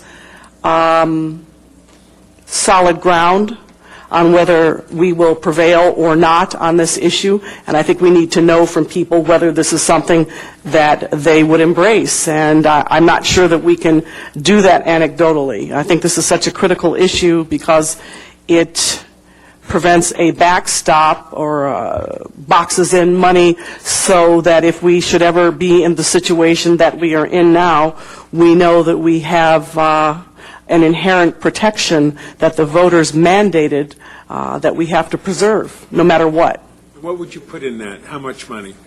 You know, I haven't determined a figure. I think that answer will come after we as a council discuss it, look at some language drafted by the chief legislative analyst, and see where we end up. But I don't have a fixed amount. I'd probably ask the CAO, and I'm sure Mr. Chair will, to give us a sampling of what other cities do across the country and what percentage of their overall budget do they keep in an emergency reserve setting, and we'd have to take it from there. Sure. Let me just ask, Ms. Perry, on the language that you offered, would you be amenable if we mimic the wording in the current financial policies regarding urgent economic necessity so that we can be consistent as it relates to putting that in place, and also that we consider that currently 2.75% of the reserve fund is dedicated to the emergency at an ongoing basis so that we can basically use that as a guide, And with that, if we can get your concurrence, we would move this item and approve your motion asking the CAO to report to the council on this issue, understanding the deadlines of June 30th and also July 15th, approximately July 15th as it relates to council vote, but that we also address with clarity the standard to be used, the percentage of vote, and that we also address the issue of cash flow so that we're not limited or we do not impair the ability of the controller to do their job as it relates to balancing the vote. I think the use of the words economic necessity is something that's very straightforward and a term of art that's extremely clear, and I think it's great, and I would agree to that. And we'd ask the CEO to look at whether we unnecessarily limit ourselves if we put in the charter the percentage. We need all that clarified so we can get it to council in that report and give us the best guidance because we have a very short turnaround. Yes, sir. Okay. Thank you very much. We'll move that with those instructions. Okay. Now we go to item 1 and 2. Yes. We'll deal with item 1 and 2 together. Again, for those who have not put in cards, this is your opportunity to put in cards. For those, and let me apologize, we did have 2 public comment cards, and I'll ask them to come up at this time. Jimmy Francis and also William Lassner, if you can come up at this time for public comments.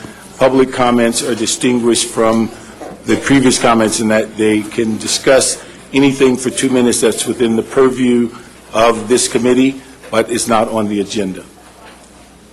So if we have William Lassner and Jimmy Francis. Okay. All right. Let's go to item 1 and 2. Will? Okay, well, you have to come up here, sir. Is William Lassner here? Hi, my name is Jimmy Francis. As you can tell, I'm a city worker. I work for Urban Forestry Division. I want to make comments on a couple of things. Contracting out work. Our department's earmarked for elimination. We're going to be totally wiped out. It would affect the city tremendously, contracting the work out, because it would cost the city more money. Basically, the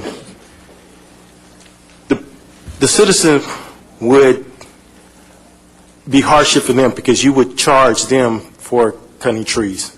And the citizens can't afford it because they're trying to pay their mortgages, so forth, so on. We provide a valuable service. DWP came out with a proposal to contract line clearance. DWP won't give us the money. We'll be contracted under DWP. I don't know what happened to that proposal. It would save our department. Also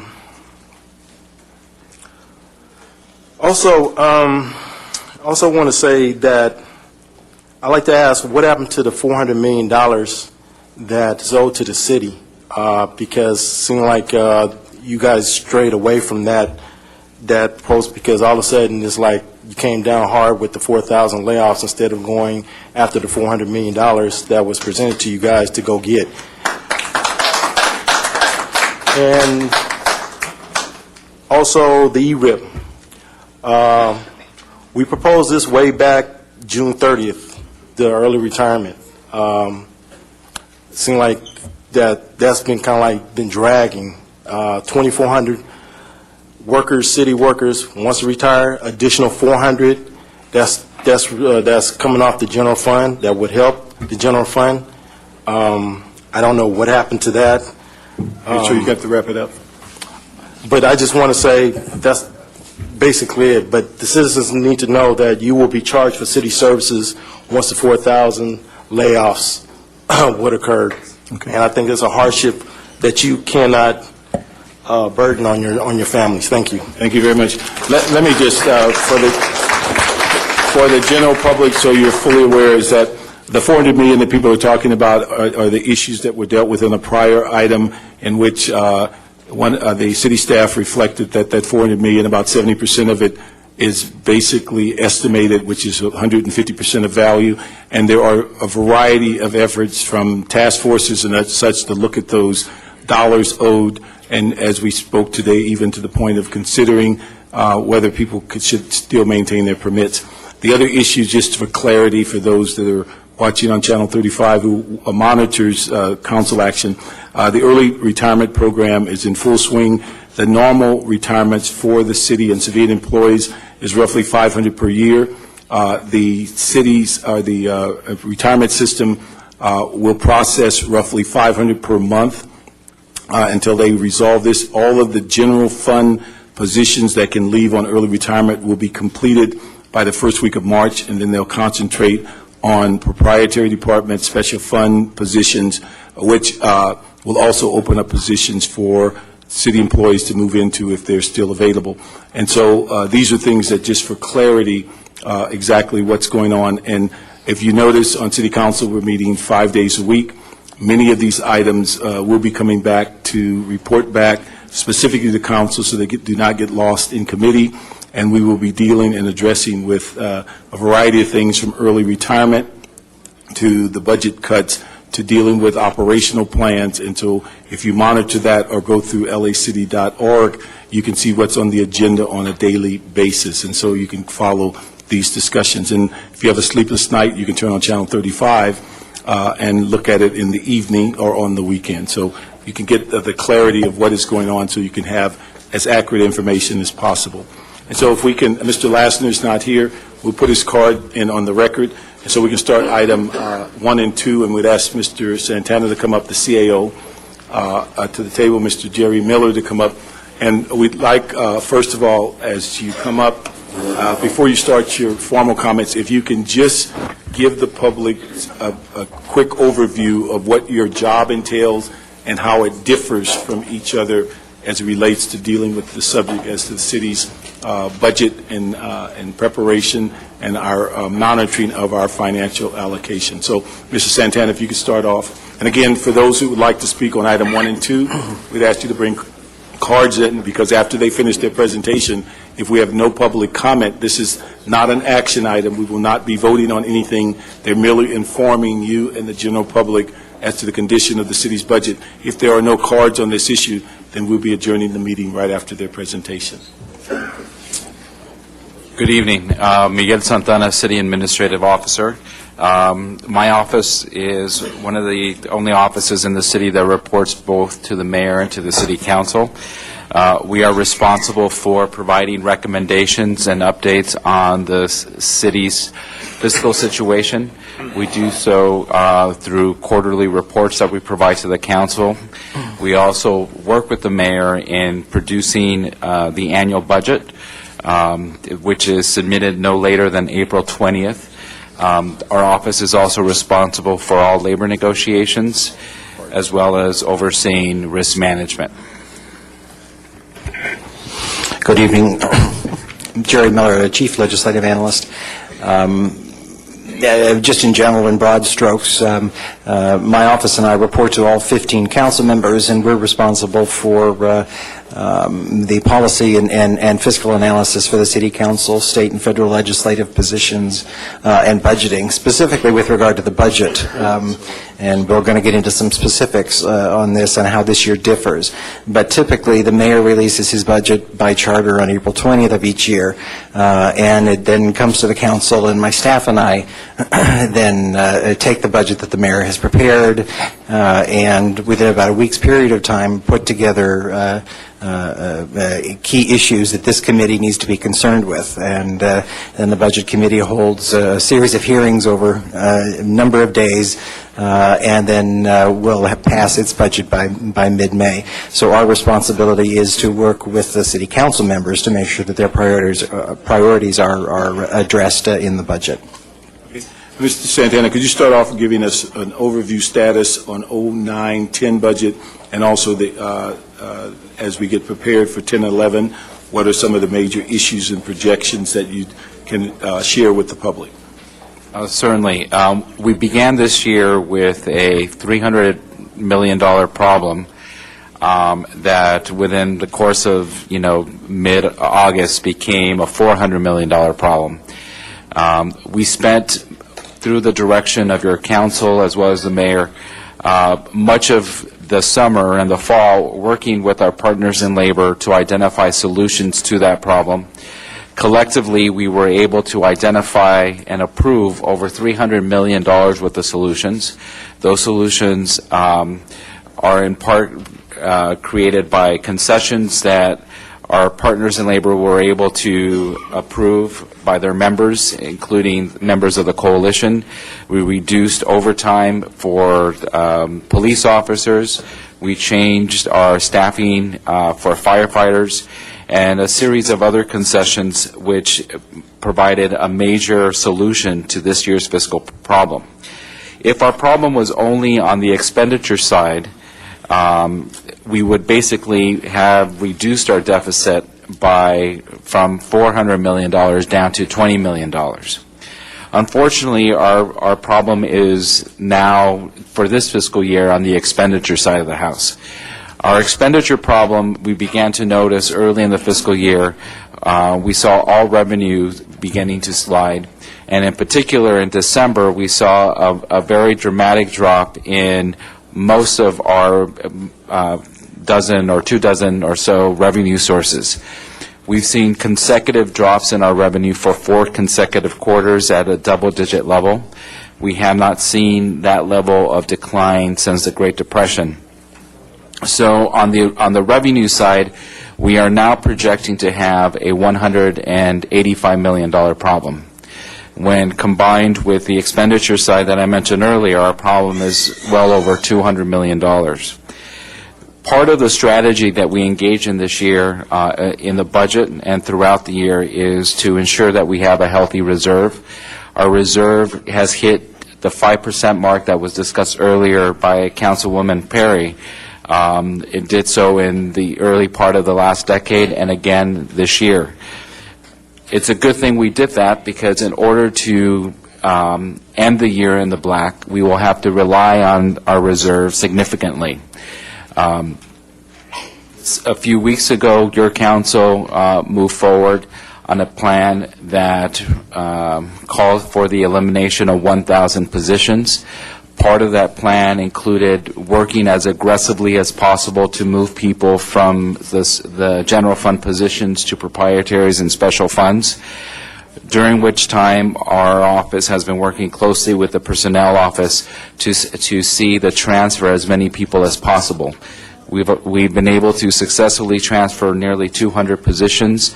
There's about another 100, slightly less than 100 positions that remain unfilled.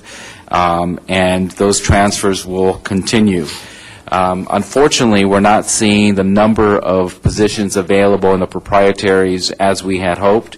The Harbor Department, the Airport Department, and DWP are encountering their own fiscal problems as a result of the recession. So while we certainly hope that we will be able to identify additional positions through the early retirement program, our capacity to alleviate all of the position reductions through the transfers is going to be somewhat limited. As you mentioned earlier, our early retirement program was a major component of the solution that we came up with to deal with this year's deficit. As part of that program, our employees agreed to contribute more to the overall pension system, and also make up for the loss of revenue due to the delay in the time of that program. It has proven to be an incredibly successful program. We are going to meet our target of having 2,400 employees retire. As you indicated, we're processing, or the LACERS is processing those employees in the general fund, and will be done by them with March, and then the remainder will be from the special funds and proprietary funds. In those cases when those positions are not going to be backfilled or are going to be available for other employees to transfer in, we will be moving so as aggressively as we can. And really the brain trust of the city family leave in a very quick manner. In some cases, it's going to be more challenging than others, and to the extent to which that the department has the ability to continue paying for that position, folks will be either promoted to that position that has been vacated or transferred from within the department or from another department. So there is going to be a period in which I imagine that there's going to be some level of disruption. Particularly, we saw large numbers of people leave in the areas of accounting, in HR, in the HR function, in fleet management, and a few other sort of categories within the city family in terms of the day-to-day operations of the organization. So we're looking at the ability to lean on some of our retirees for 90 days to allow for a smoother transition. We're looking at opportunities to consolidate some of the functions where it makes sense. But it's certainly going to be a challenge, but one that, you know, pales in some ways to the larger issue that we're facing now with a very large deficit for this fiscal year and for next fiscal year. Many of the solutions that have been approved, we're currently aggressively trying to identify and target for ways to patch the hole that we have today. The challenge is that we have 4.5 months to do this work. And so the ability to significantly minimize the impact on the reserve is going to be quite limited. We have heard from some of our bond rating agencies, their concern about that. Last week, we were put on negative watch by Moody's, one of our bond rating agencies. We are hearing from some of the others that they're beginning to engage in discussions about how they're going to proceed forward. In response to sort of all of this, and in particular to the projected deficit for next year of nearly $500 million, your council approved the elimination of an additional 3,000 positions, most of which won't become effective until the next fiscal year. The elimination of a total of 4,000 positions for the city will generate as much as between $260 to $300 million. If it's $300 million, then it's more than half of the deficit that we're seeing for next year. We will still have to find an additional $185 million to be able to end the year in the black. That is where many of the ideas that have been discussed here, like reducing contracts by 10%, identifying ways to go after those individuals who have not paid their taxes, looking for other kinds of solutions are critical to help mitigate that additional amount that cannot be mitigated through the elimination of positions. Beyond that, to the extent that we're not successful in identifying solutions, we will be considering going to the market to identifying solutions to address the remaining gap that we have. And so currently my staff and I are working with the mayor's office on the budget. I had an opportunity to meet with his chief of staff today. And I know your council has asked that there be a budget submitted by March 20th. I think that's going to be somewhat of a challenge given the short time frame, but I heard from the mayor's office that there's a commitment to get it in sooner than they normally do. And as part of this overall solution, we will be identifying, working with the departments as to where those positions would be eliminated. And we continue, like I mentioned earlier, work as aggressively on some of the solutions that your council has asked us to consider. In addition to... Just one point on that. The roughly 3,000 additional folks besides the 1,000, which is 4,000, you said is like 270 million? Between 260 and 300 million. And 300 million. What can we do to avoid those layoffs, period? What will we need to do that we're not doing? what would the union leadership have to hear, or what would the rank and file, who just asked me outside the door, what do we need to do to avoid the layoffs? Well, I think it's been said, I've certainly heard the mayor say it, and I've heard some council members say that a potential solution to mitigate or to minimize layoffs would be an across-the-board pay cut for all employees, including everyone, including elected officials, my office, myself, etc. 5% across-the-board cut of all employees, including sworn, would generate as much as $150 million. A 10% cut across the board would generate approximately $300 million. And the $300 million generated by a 10% across the board cut is the same amount that we would save by eliminating 4,000 positions.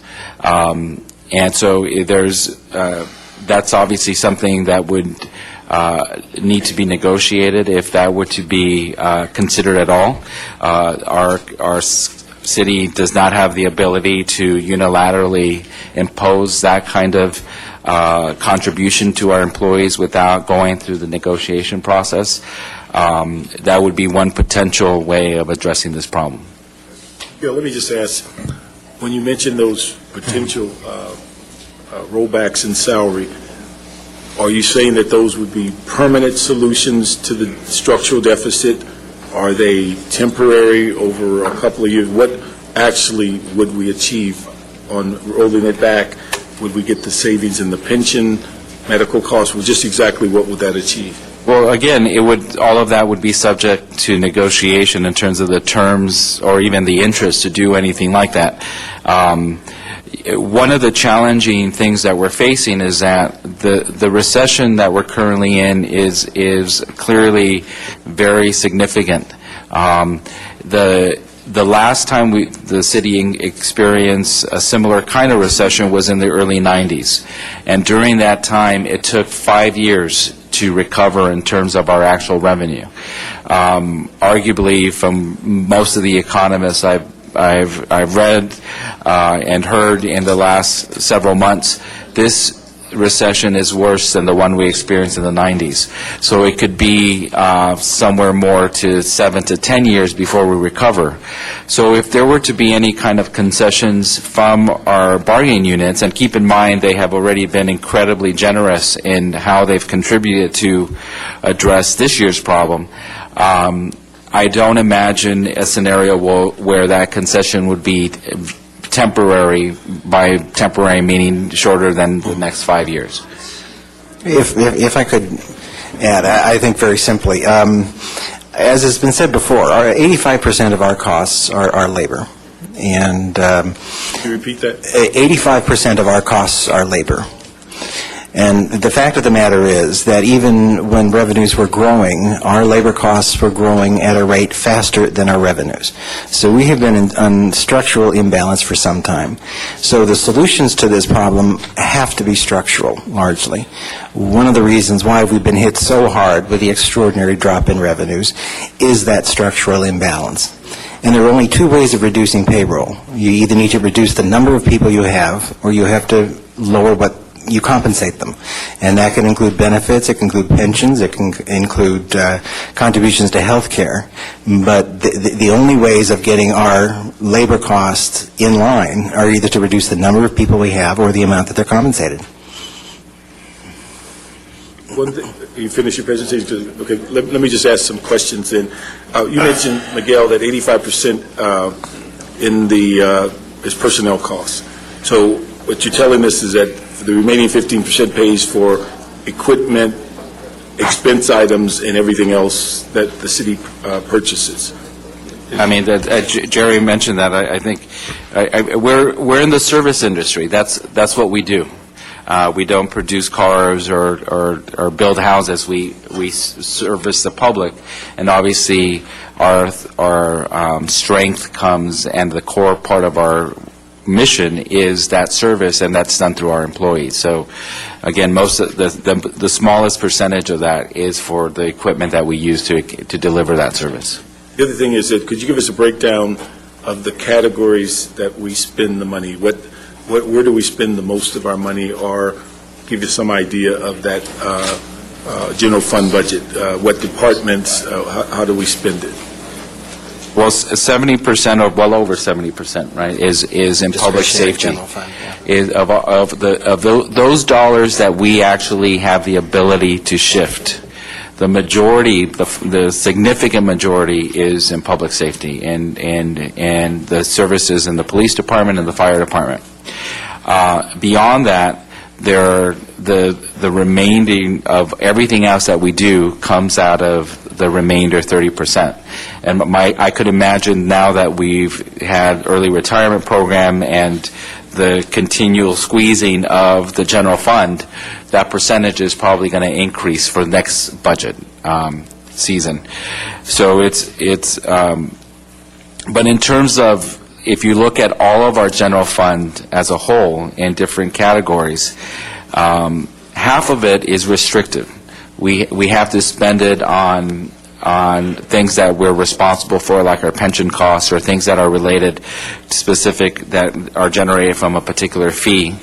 There's a percentage of it that goes, a small percentage of that goes to pay our debt, and there's only about $900 million out of the $4 billion that we have a general fund that does everything from cultural affairs to tree trimming to activities that generate revenue within our finance department, to the elected officials' offices, the administrative side from personnel to my office.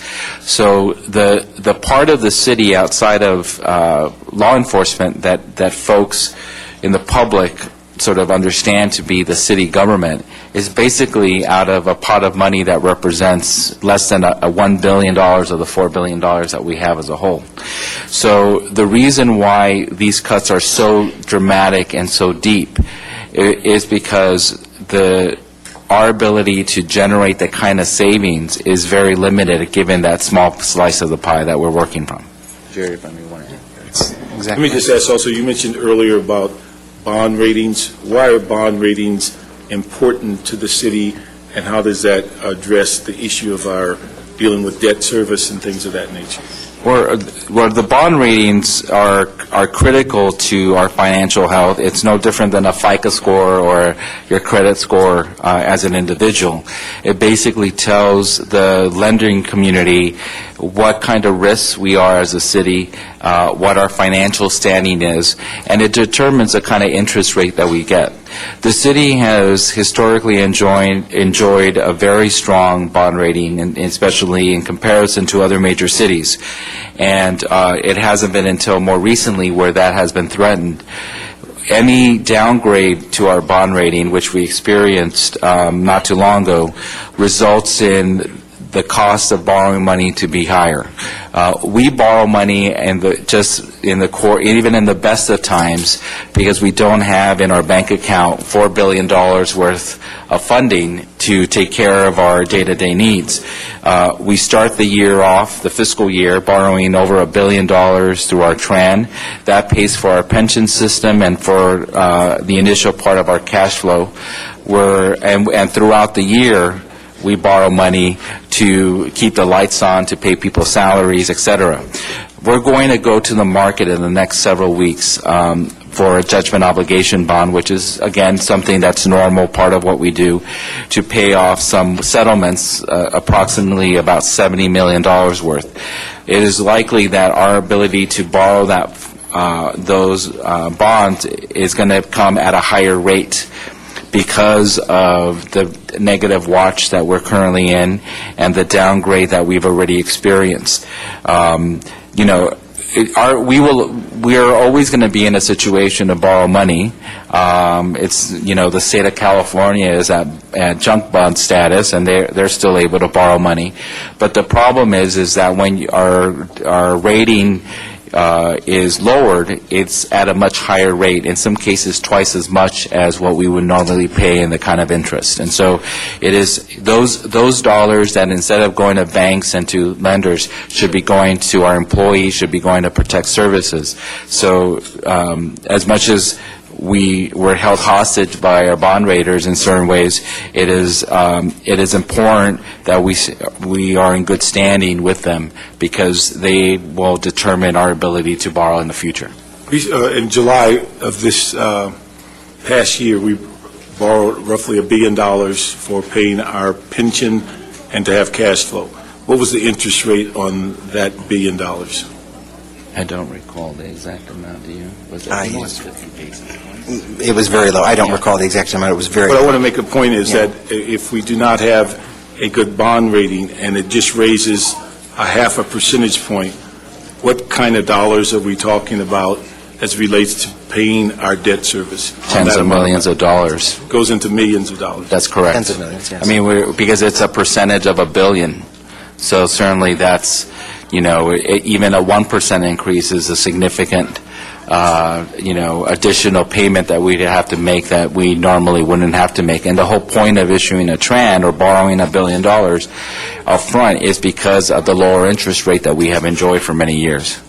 And then explain to the public who our commitment to pensions and how they have grown over the last several years.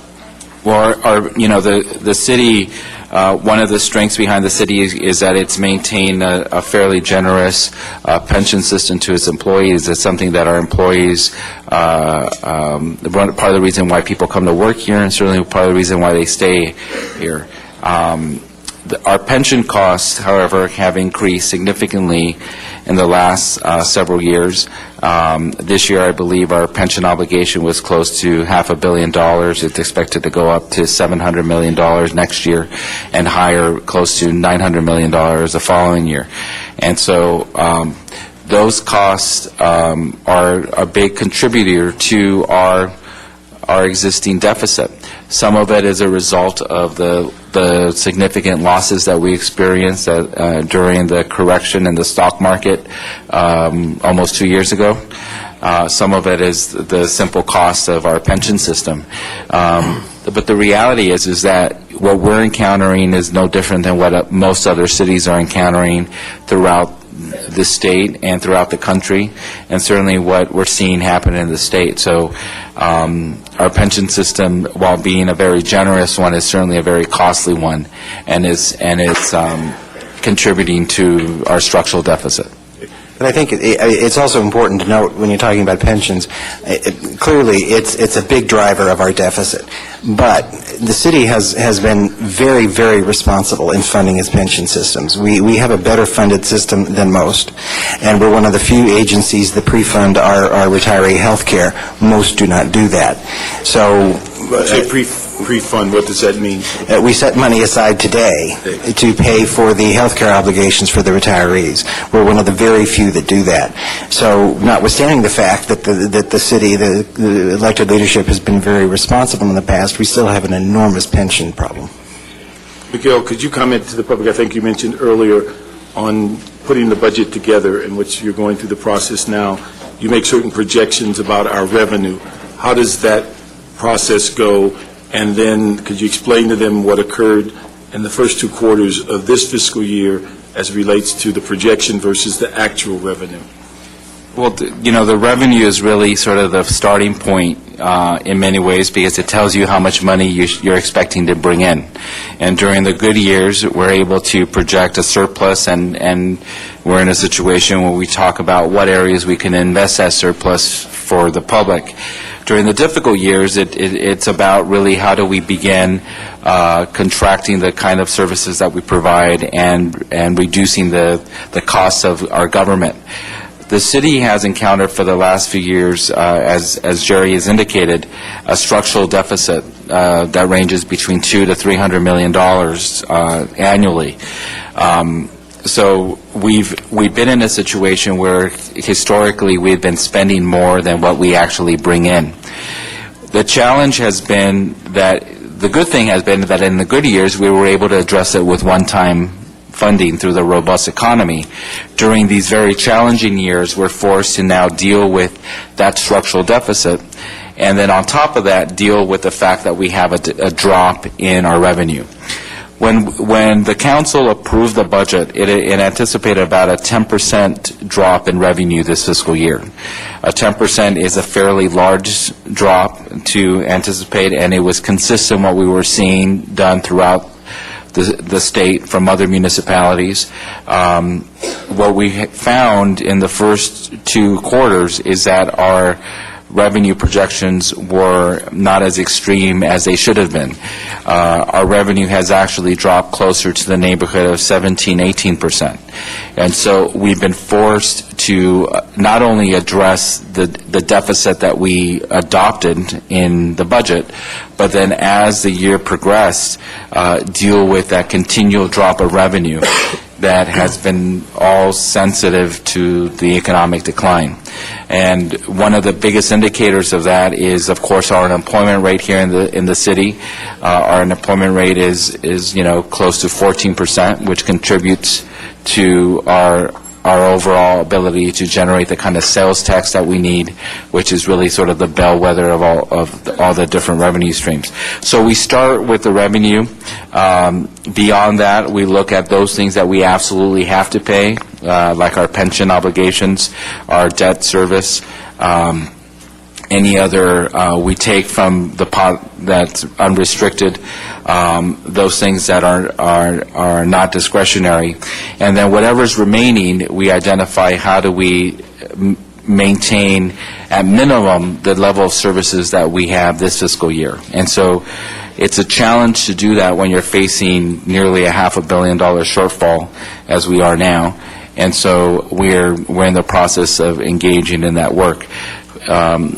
Your council has started this work early this year through the last financial status report that was approved.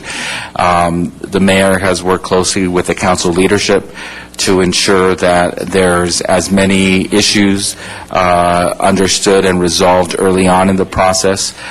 Normally, we don't really get into the thick of the budget season until April, late April. We started much earlier this year, which is a good thing, because part of the challenge that we had this fiscal year is that many of the solutions that we actually adopted didn't actually become effective until the fall. And by then, our ability to maximize the revenue. I'll give you an example. We were able to reduce the amount of paid overtime that goes to our police officers. A full year's worth of savings is close to $100 million, and that's how much we plan for next year. The savings that we only were able to generate this year is closer to $50 to $60 million. So the sooner we start, the better it is, and your council has already led the way in that. And then, again, my final question is that recently the controller sent the city management a letter regarding cash flow. Can you give the public an overview of what some of the highlights of that letter are articulated? Well, the city controller on a regular basis informs the council and the mayor and the public on sort of the status of our bank account. How are we doing with our cash?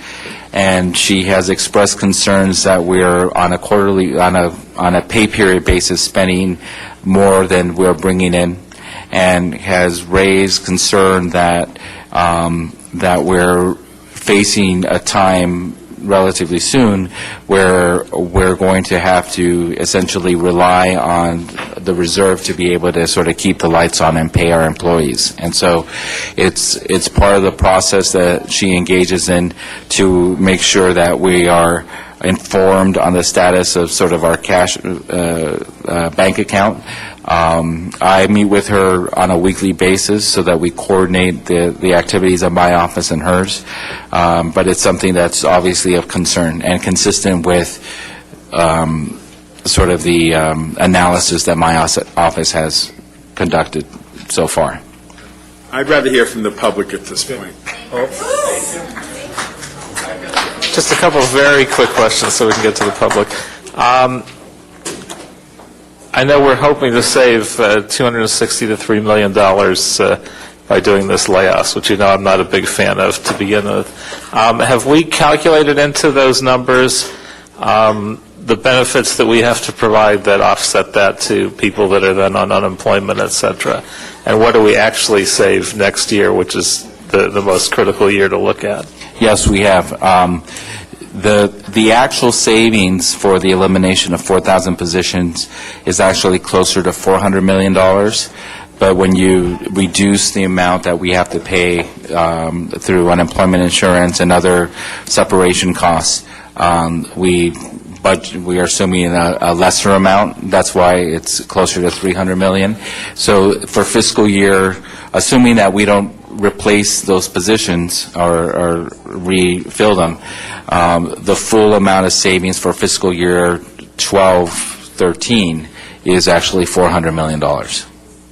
Thank you. And our pension costs are problematic and growing in future years. Is there a way through smoothing, and maybe you can explain that as well to the public, that we can reduce what we're going to fall short in the next couple of years? Can that help us, or would it harm us in the short run? Our budget actually assumes that. The smoothing, sort of the layman's way of looking at it, is taking your annual cost and sort of spreading it out within a certain period of time. Next year's budget is actually closer to $800 million because of smoothing, because of the various concessions that that continue on next year, because of the ERIP and a number of other things. We've been able to reduce that deficit to closer to $500 million. So our budget assumes that we're taking advantage of that process as a way of reducing our overall costs. And it's also important for the public to be clear, the pension board is, under the state constitution, entirely separate. So when you speak of the city council and the mayor really have no authority to do any of this. It's the pension boards that look at the smoothing periods and the window periods. And they have been working on it, as Miguel said. It can reduce the costs materially if they broaden the smoothing period. Right, and even though we don't have direct say-so, they have worked as our partners, as our city employee unions have to help us get through this. We're assuming that as part of the solution. Okay, well, we now have a number of speakers from the public. Thank you for waiting so patiently. Even more now. And I'll ask each one to limit their comments to 2 minutes. And if you can make it briefer, please do it, so we won't be here the entire evening.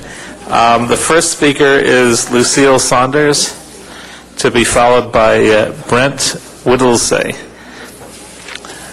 And Brent, you might come up also to save us some time. Please. Thank you, council members. We must increase our revenue coffers. And to address our budget dilemma, we've looked at the decreased expenditures, and I've heard several council members talk about, NRCAO talk about increased revenues. The danger of two draconian expenditure decreases will result in not being able to increase the budget above the annual COLA once we do assume a better financial situation. I urge a look at adequate, appropriate business taxes to ultimately promote more businesses and more jobs along with increased revenues. To appear business-friendly, the city has not collected business taxes on all businesses, and this sets unrealistic expectations and revenue. Bubbles have been built with the city incentives, subsidies, and tax relief to big developers and chain stores. And valid and appropriate expected business expense is a tax license permit. To get certain certifications and businesses within the city, one must have a business tax, and I gladly pay to business taxes, and I've talked with other people who would gladly take this on. We all must engage in this, and I urge you to look at this also. Thank you. Thank you. Next speaker is Brent Whittlesey, to be followed by John Lieberman. My name is Brent Whittlesey. I'm a volunteer with the American Youth Soccer Organization. I'm here tonight to talk about the Recreation and Parks Department and their budget. I take it that there are going to be, and there have been, cuts in the number of employees that the Recreation and Parks Department has. There have apparently been 125 layoff notices given to those employees to date, and there's probably going to be more from everything that we hear tonight. Of the 125 layoffs, 118 of those, I am informed, are people in the recreation business. In other words, recreation center directors and recreation center staff. There are only a handful of other employees who've been affected by these layoffs.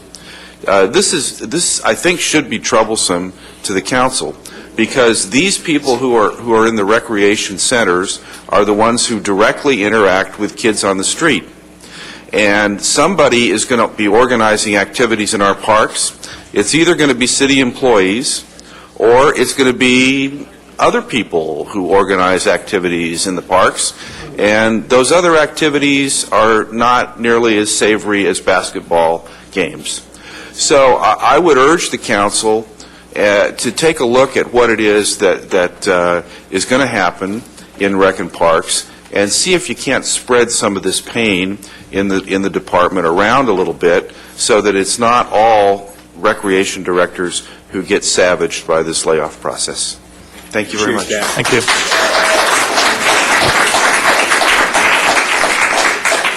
John Lieberman, to be followed, hard to read this name, by Stash Molesky, I believe.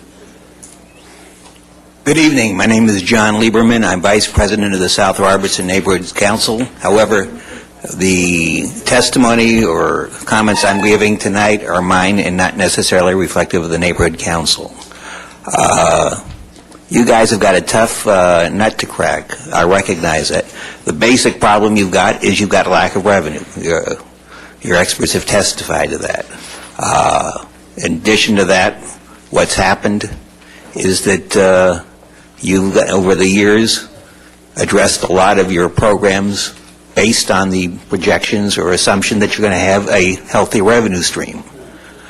With that all happening, you came to a situation last year where you had the perfect storm hit you. With that happening, I think you guys have taken kind of a wrong turn. When you all signed up and decided to run for city council and took your oath to city council and become a city councilman, you didn't take an oath to preserve and protect city employee jobs. Now, I say that with full understanding that it's not nice to lose a job. I've done it, and others have done it as well. And this is not the time to lose a job. Having said that, I think what you need to look at is the quality of life that's going to be existent after all these cuts take place. If you're not doing the job appropriately, and I think the person who gave testimony before me indicated an area where in Parks and Recs maybe they didn't do it appropriately, you're going to leave the city in a lot worse place than if you allowed it to go into bankruptcy and allow a judge to do it on some basis that was relevant and rational. Thank you. Thank you. Stash Molesky, to be followed by Terry Keating. Yeah, my name is Stash Molesky. I know it's difficult to pronounce. I'd like to thank you guys for your service during these extremely difficult times. I'm the director of ICU Art, an art production company, and I'm also the volunteer curator of the Venice Art Walls. I would like to recommend that you fully fund the Department of Cultural Affairs and do everything you can to help preserve the Department of Cultural Affairs. It's a very unique and important department. The department helps leverage and preserve our cultural resources so that artists can help themselves, and it also encourages cultural tourism. Many of LA's most significant contributions on the national and international scene are in the arts, whether it's fine art, murals, film, performing arts, or our world-famous street culture. The Department of Cultural Affairs is the only department that can actually solve the issue related to fine art murals on private property. This is essential. Cultural Affairs provides an outlet for our youth to grow and express themselves, and it makes our city more beautiful, livable, and prosperous.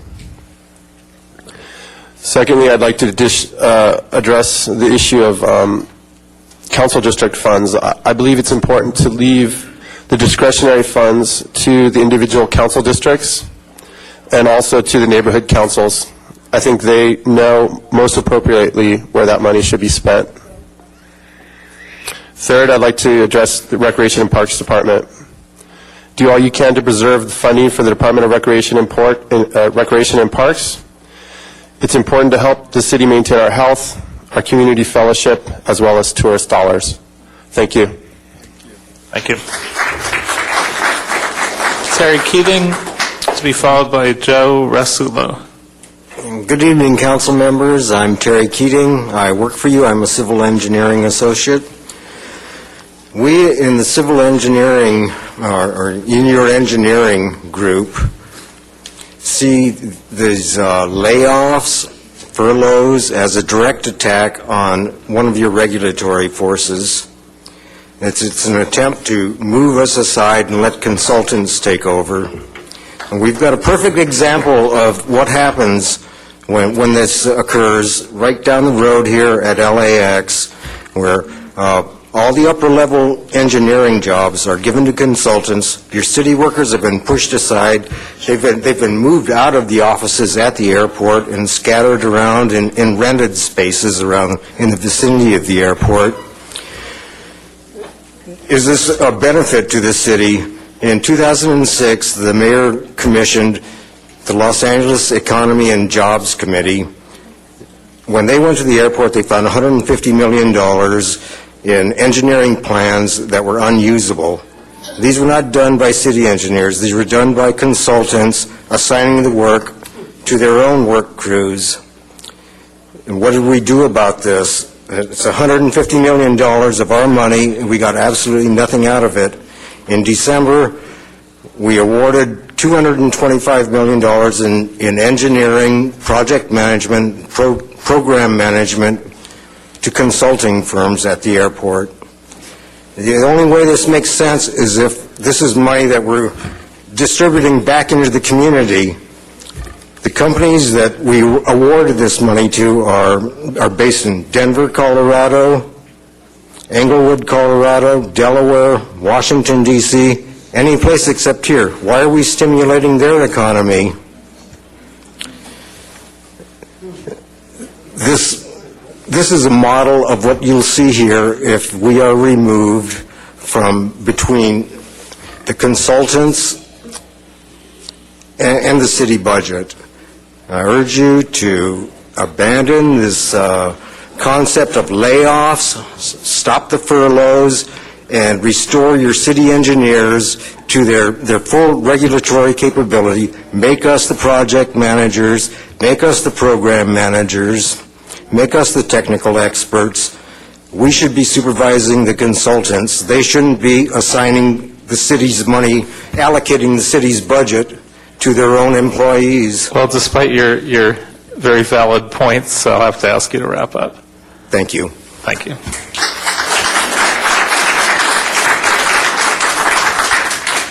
Hi, I'm Joe Rasulo. I'm here to talk, or I was here to talk on the Parks and Rec situation, the layoffs specifically to the Parks and Recs. But after hearing it all night, listening all night, and living in a world of budgeting, in my case film, I know how quickly our stockholders would kill us if we were in the same situation we are in. So I'm addressing one thing and one thing only, which is revenue, as it relates to Parks and Rec.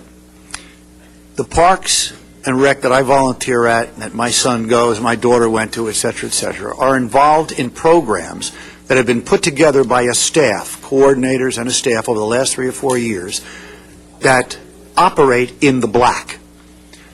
This is money that the parents and the community and the businesses give to that park for sports activities and other activities. My only thought here is the random layoffs without any understanding of what happens to the horse once the head is shut off is amazing to me. It's beyond comprehensible. And the simple fact that this is a revenue-producing organization under your tutelage that you are about to dismantle is amazing to me. Absolutely amazing. It's not as if this organization was begging and pleading for money. It's not. It's making money for you, and you're dismissing the people that have done that have kept the kids off the street, created working, valid programs, brought the community together, and by these random layoffs, without any analysis of what happens beneath once it's done, specifically to the children, which we all know how we are impacted by that, whether it's the police or the fire department or anybody else trying to find out where and what happens to these kids once these organizations are dismantled. Has to be addressed, and it has to be addressed before the mayor or anybody else says all this goes away, because there is no place else for it to go if it goes away. Which park is yours? Mar Vista, Park and Rec. Okay? And I am not speaking specifically for that park, even though I belong to that park and feel it is in my best interest to. It's citywide. That's it. Thank you. Well,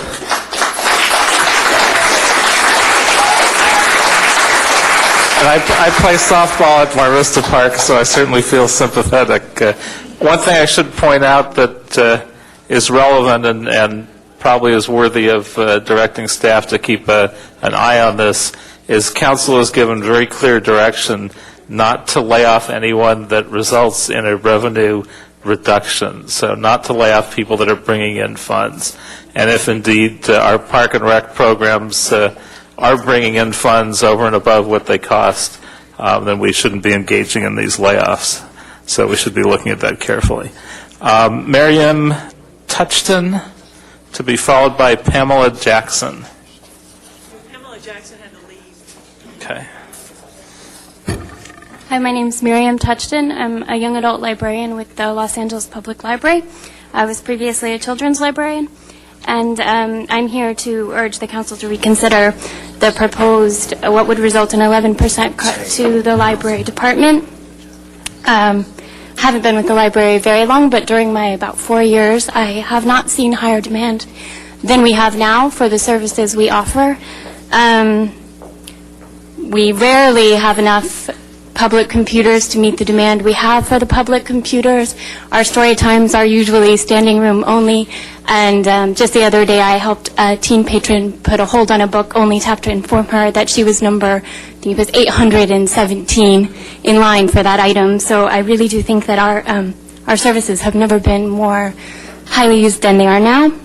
The reduced cuts would result in reduced service hours, leaving fewer safe places for students to meet and to study after school, less availability of free computers and internet access for the public, which I think are being increasingly used for job searching, resume writing, career research for career development. It would mean fewer materials and reduced access to those materials, and fewer programs like the computer classes we offer, the story times, and other early literacy and continued education and literacy opportunities for the residents of Los Angeles. I truly hope that the council will reconsider these cuts to departments like the library, like the Recreation and Parks Department, which I think providing these public services are more important now than ever. Thank you. Thank you.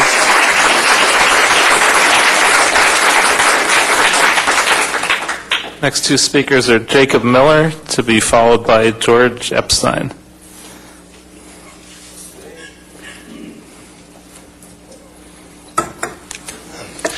Good evening. My name is Jacob Miller. I work for Department of Animal Services for the last 8 years. and also the shop steward for my department with SEIU 721. I'm here to talk to you guys about three different things. First, I'd like to give a little bit of kudos to Mr. Koretz for standing up to the rest of the City Council the other day. We really appreciate your no vote on that. And thank you also to Mr. Rosendahl for listening in on us and offering up some good suggestions and asking the right questions. We really do appreciate that. One thing I wanted to talk about, though, is that the transfers. You guys say that you're going to be able to cut down on some of the layoffs by transferring people out of the general fund into the special fund and proprietary funds. Let me tell you something right now. From what I heard from those general managers coming into City Council last week, there's not enough. There's not enough being offered, and we're not moving people over fast enough. We need to act on this now because we are running out of time. And if you guys are just going to go ahead, sweep of the hand, want to lay off 4,000 positions, then you guys need to find 4,000 places to put these workers. It's only fair.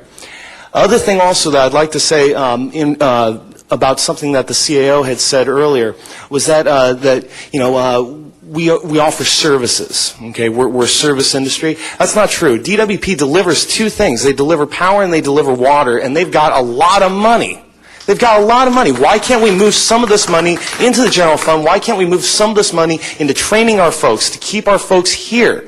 We work for the city. We are the city. We provide the services that are very important. As the economy tanks, people are going to need these services. You got 4,000 people. That's 4,000 people lining up at the food banks. That's 4,000 people without a job. And despite what Ms. Perry said last week during council, they are people. They're not just positions. Thank you very much. Thank you. George Epstein, to be followed by Jay Handel. My name is George Epstein, and I reside in Councilman Paul Corus's district. First, let me say that I have a renewed positive opinion of my city councilman based upon what I've seen and heard today. I appreciate your interest and your efforts on behalf of the city. It seems that it was just about 3 years ago that I actually spoke in a similar way to the Budget and Finance Committee. At that time, I was there originally to represent the Claude Pepper Senior Center, which had a problem because the roof was leaking and the paint was peeling and the potholes were getting bigger and deeper. And we asked the question, what's happening with the Quimby funds? Millions and millions of dollars, and why couldn't that be used to help solve some of the problems? I don't know if that's been addressed or not, but it certainly should be. As it turned out, the Department of Recreation and Parks did repair the roof, and they did finish the painting and did an attempt at filling in some of the potholes. But what happened at that meeting, which was particularly of interest and pertinent today, is that Councilman Banks had the record expressed, namely that at that time the city was facing a budget deficit of $250 million. I think that was the figure. Is that right? 3 years ago? And you said that we might have to lay off people and we may have to cut services. So in making my presentation, after I spoke about the problems of our Claude Pepper Senior Center, I said, you know, I hear what you're saying about the budget problem, and I think it's unfortunate that we have to talk about cutting services and laying off people. Certainly, we have a problem, a budget problem. The budget problem consists of expenses on the one hand and revenue on the other hand. So today, as I was reading the CAO's 3-year plan to fiscal sustainability, which seems like a good plan, and I looked and I saw, look, enhancing revenues as one of the directives. Enhancing revenues. That means bring in new money, new revenues for the city.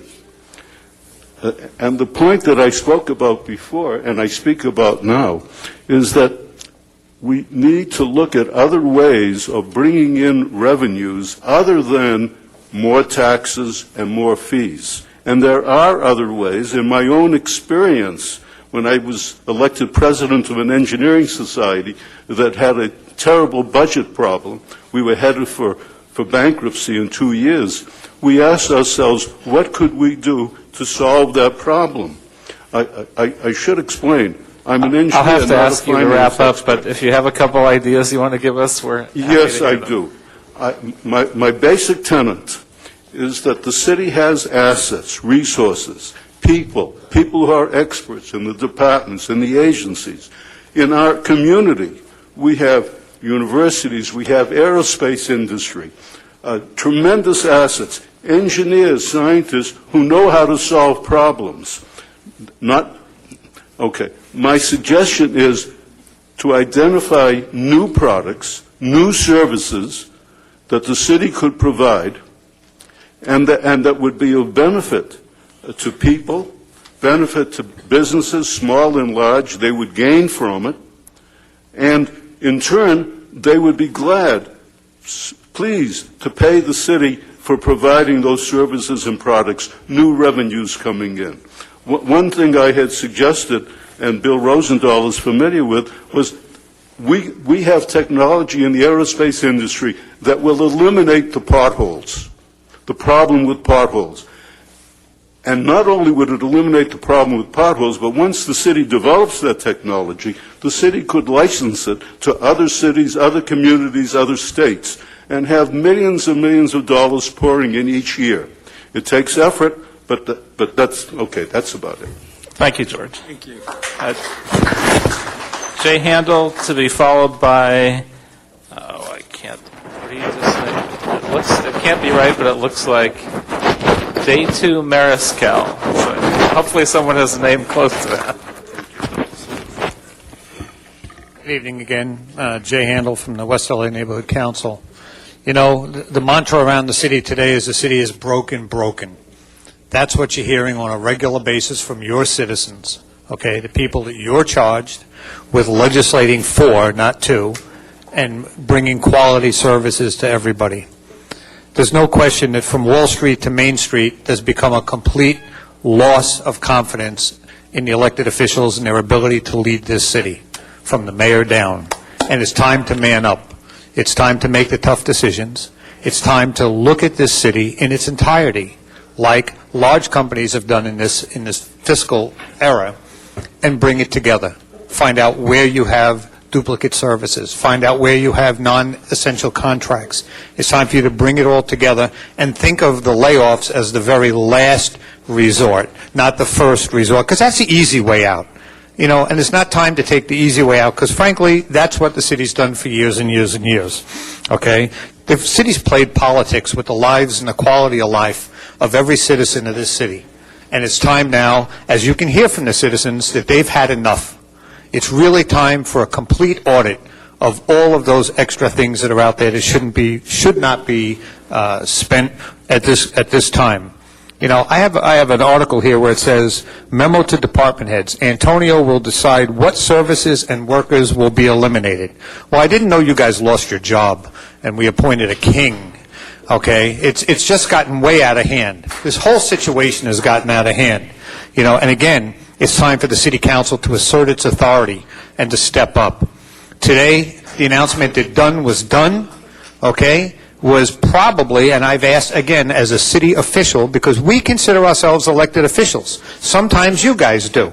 Sometimes we are, because we have to do the Brown Act and we have to go by all the ethics rules, and other times we're just volunteers that are a pain in the butt that you don't really want to have to deal with. Well, guess what? Today, in asserting our authority as neighborhood council elected officials, I've asked the city attorney for a definitive ruling.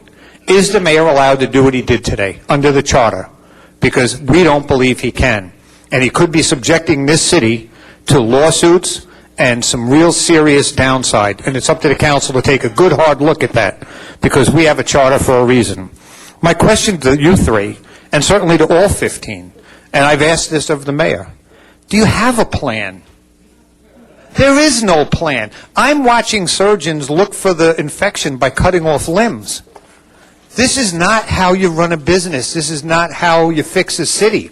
My daughter worked for Condé Nast for a magazine. It was the longest-running magazine of its kind in the nation. And they closed it because there were too many of those magazines in that one company.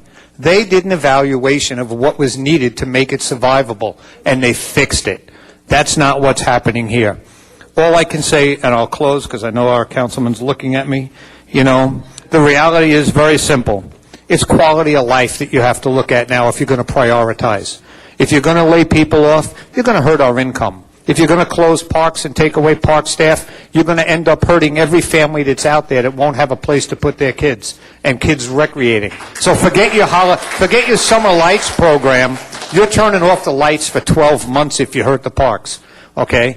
Understand. Jay, I'll have to ask you to Cuts need to be made, but please, it's time for the council to sit down. Go lock yourselves in a room for a weekend and look at everything the city's supposed to give us and find out what we really don't need and what is truly important to the people of this city to keep it safe, to keep it healthy, and to keep it economically viable.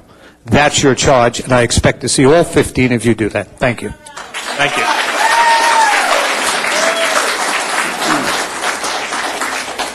Thank you. My name is Dan Mariscal. I was there at the council meeting on February 2nd, 2010, where Councilman Alarcon discovered this $400 million, even if it's a conservative estimate, let's say $350 plus million in parking contractors and debt that's owed to the city. How do you amass this much debt without the alarms and buzzers and bells going off in the middle of a fiscal crisis? Okay? If anybody in this audience gets over 5 parking tickets delinquent, we get a Denver boot. Talk about penny wise and pound foolish. And in regards to contractors, how does more contractors help if you have so much trouble collecting from the existing contractors? Where's the logic in that? $30 million for the mayor's office budget, 20-plus deputy mayors and counting. Gentlemen, not even the President of the United States has 20 vice presidents. The employees didn't create this budget monster. It was the people whose hands are on the steering wheel. 3 guesses who that is, and the first 2 don't count. If you want 4,000 of us in the unemployment line, now's the time to show us your mayoral and council leadership. You get in that line with us.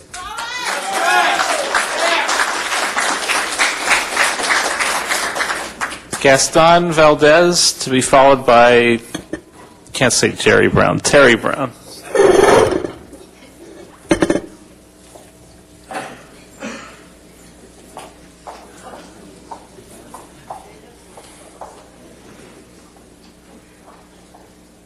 Yes, my name is Gaston Valdez. On the layoffs, you talk about 4,000 layoffs. Is that from what department? Does that include the fire department and the police department?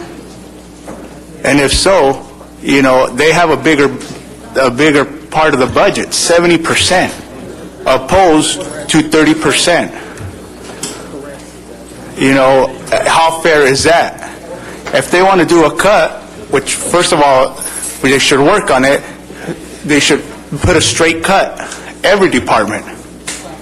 The mayor, what is he having any layoffs? I mean, all those deputy mayors, is he that incompetent that he can't do his job opposed to Han that didn't have that many? Or is he just too busy on TV? It seems like that's what it is. If he needs that much help, then maybe he took on a job he can't do. They should look at where the cuts are being made.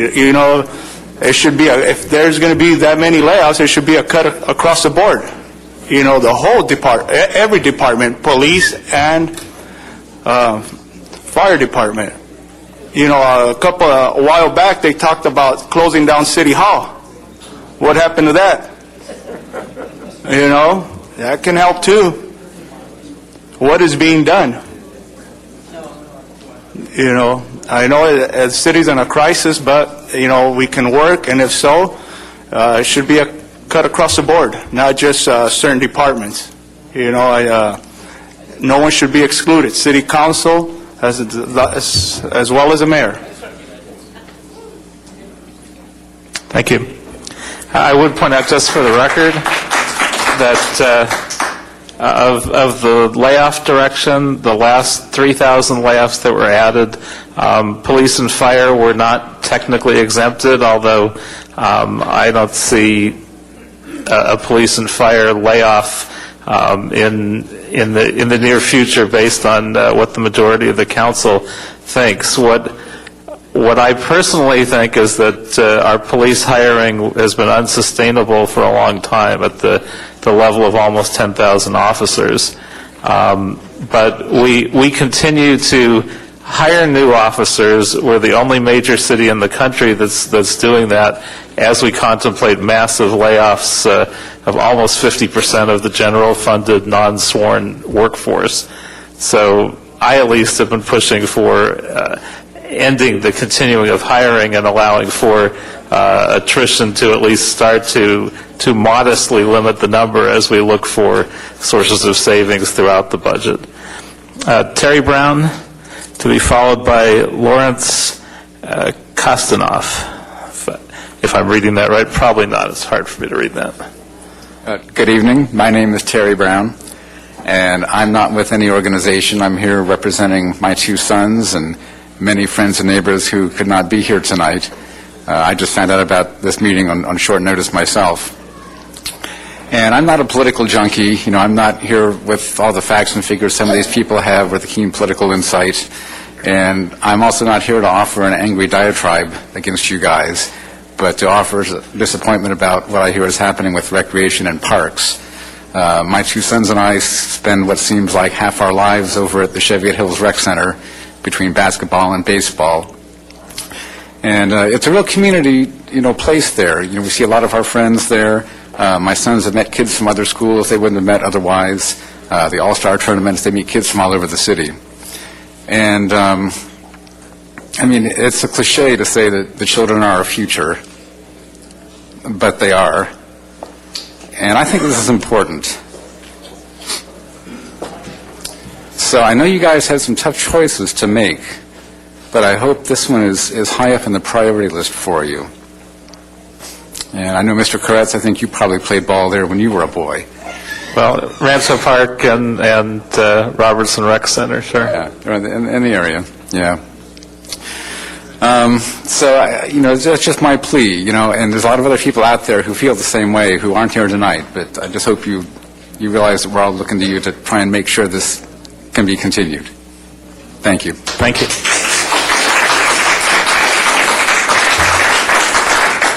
Let me try again. Lawrence Kutnikoff, to be followed by J.R. Liebert. Was I closer that time? Yeah, right on. Yeah, I live in the neighborhood with my wife and my family. But I guess I'd like to address one issue and speak on behalf of one person. Her name is Rory. She's our daughter. She's 3.5, and she goes to the Funsters program at Palms Rancho Park. And we've just found out that entire program is on the chopping block. I think there's about 20 centers like that throughout the city that take care of 3- and 4-year-olds. And since she started there, she really has blossomed. She was kind of a shy and sometimes a grumpy kid, especially with people she didn't know. But she's made friends. We've made friends, and we don't know what do we tell her that when she doesn't have the program is shut down, she doesn't have a place to go to meet her friends. We're also concerned that this cuts are coming down very fast. We found out about the threat to the Funsters program just late last week, and now we're hearing that the cuts are even broader than that the entire Parks and Rec department is facing really serious cuts. So there are hundreds of children throughout the city just in this program that will be affected. So we urge you to go back to the drawing board and find it somewhere else. Thanks. Thank you.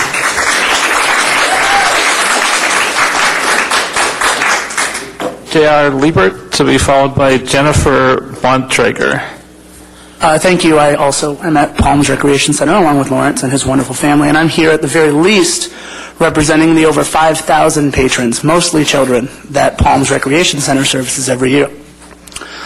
We service them in sports, camp, classes, preschool, child care, after-school care, pretty much every single way that a recreation and parks facility is supposed to service the children here.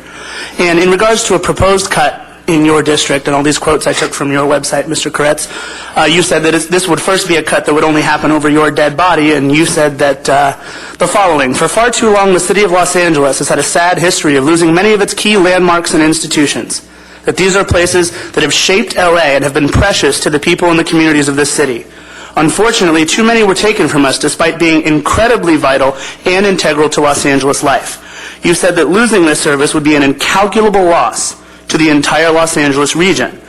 After saving this particular service, you said that you were helping to accomplish two invaluable goals: preserving a hugely significant community and cultural asset, and protecting a sizable number of jobs.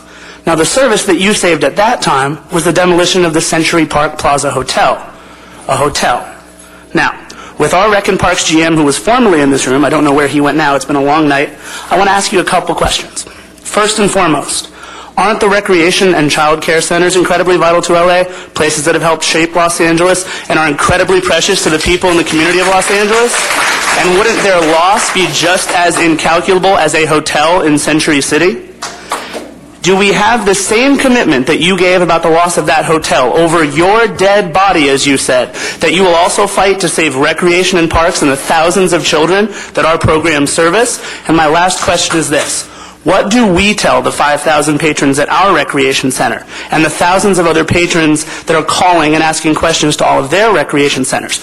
What do we tell them about the services that we're supposed to provide in terms of summer camp, recreation classes, everything that we do from now until when these cuts come down? What do we tell our parents? Thank you. Thank you.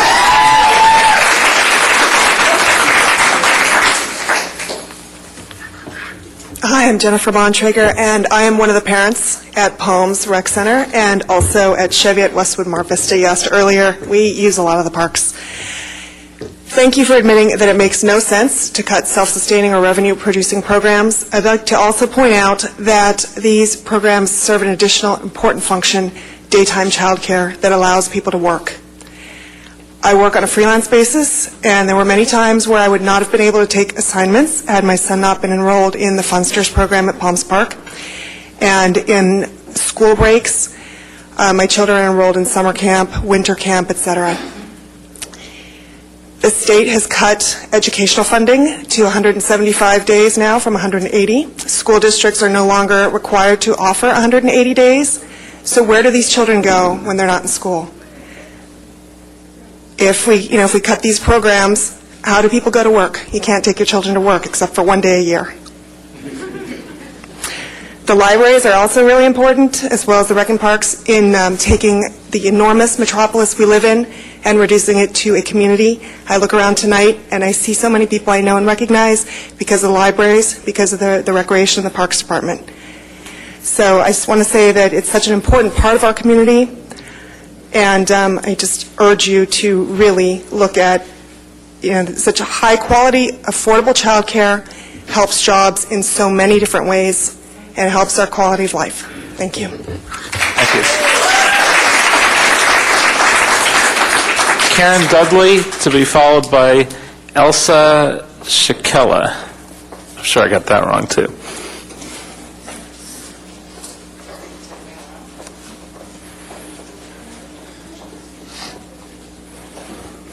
Hi, all of you. Thank you for being here so late.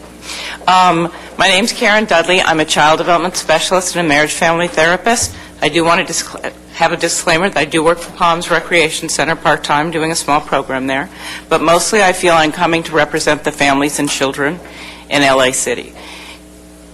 The parks form a necessary safety net for many, many, many families.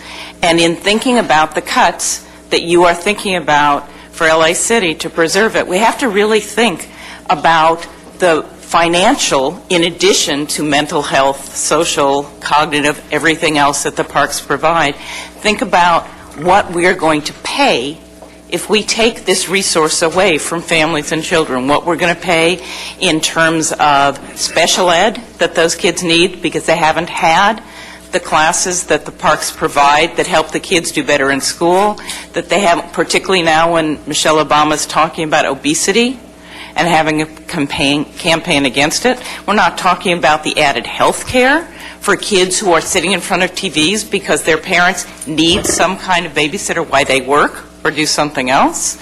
So there are a lot of unexplained costs that I feel have not been looked at in terms of the cost to the city specifically if we cut these programs, in addition to thinking about the mental health of our city and all of the people, the workers in it, their peace of mind at knowing where their kids are, they're knowing that their kids are getting this step up in terms of their academic needs, and also thinking about that for me, and this sounds kind of odd, that this is at least as important as trash collection, which we would not think of cutting because of the health effects of having trash accumulate. But if you think about our children's mental health needs, this is as necessary, if not much more, than that money that we would never think of cutting and saying, no, we'll just pick up your trash every other week, really. So I think that it's really, really important. I know that we have to find money. I myself would vote for higher taxes. I'm a property owner. My husband's been unemployed for a couple of years. Things are really rough. But we need more revenues. We have to provide basic quality of life. And to remove the park and rec programs would be damaging for years to come for all of our kids. So I ask you to think about that. Thank you. Elsa Shakel, to be followed by Terry Tippett. Yeah, I'm Elsa Shakel. I'm just here as a resident of Mar Vista, Westdale, Truesdale area, and Councilman Bill Rosendahl speaks to our homeowners association a lot at Mar Vista Park. I'm here also to just represent somebody who really feels strongly to keep the Parks and Recreation departments running and keep the parks going. I have 3 children. They all have been very active at the park, not only as very small children, but also as counselors in training in the summer camps. It's very affordable summer camps for people who need places for their children to go, and they learn so much more than just how to slice watermelon and how to play fair with other kids. Also, I'm a health care provider. I'm a physical therapist, and you don't know how many times I recommend Parks and Recreation yoga classes because everybody, well, not everybody, a lot of people are strapped financially, and they need to take care of themselves, and they benefit from exercise classes, and they can't always afford yoga studios or even a gym membership. So that's something that affects the health of adults, not just children. So I just urge you to reconsider keeping the Parks and Recreation programs open so that we can just provide stability to our community and keep our citizens healthy in many different ways. That's all I have to say. Thank you. Terry Tippett, to be followed by Azar Najad. Where to begin? I could go department by department. But the neighborhood prosecutors have really helped with the community. They work very well to address concerns that would not get addressed otherwise. Recs and parks, my kids grew up in the Recs and Park system. They went there after school.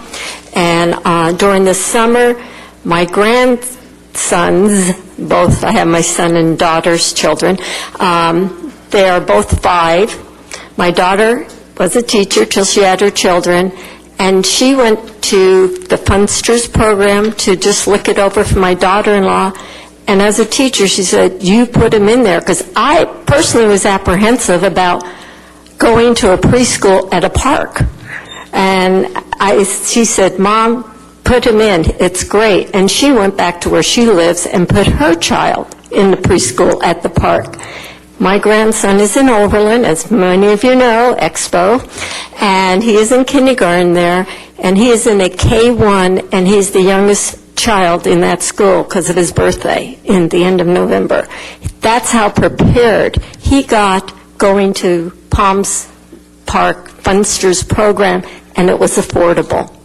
I worked on Prop K years ago when we established that child care center, and people were fighting me on that, saying you do not need an affordable child care center where you live.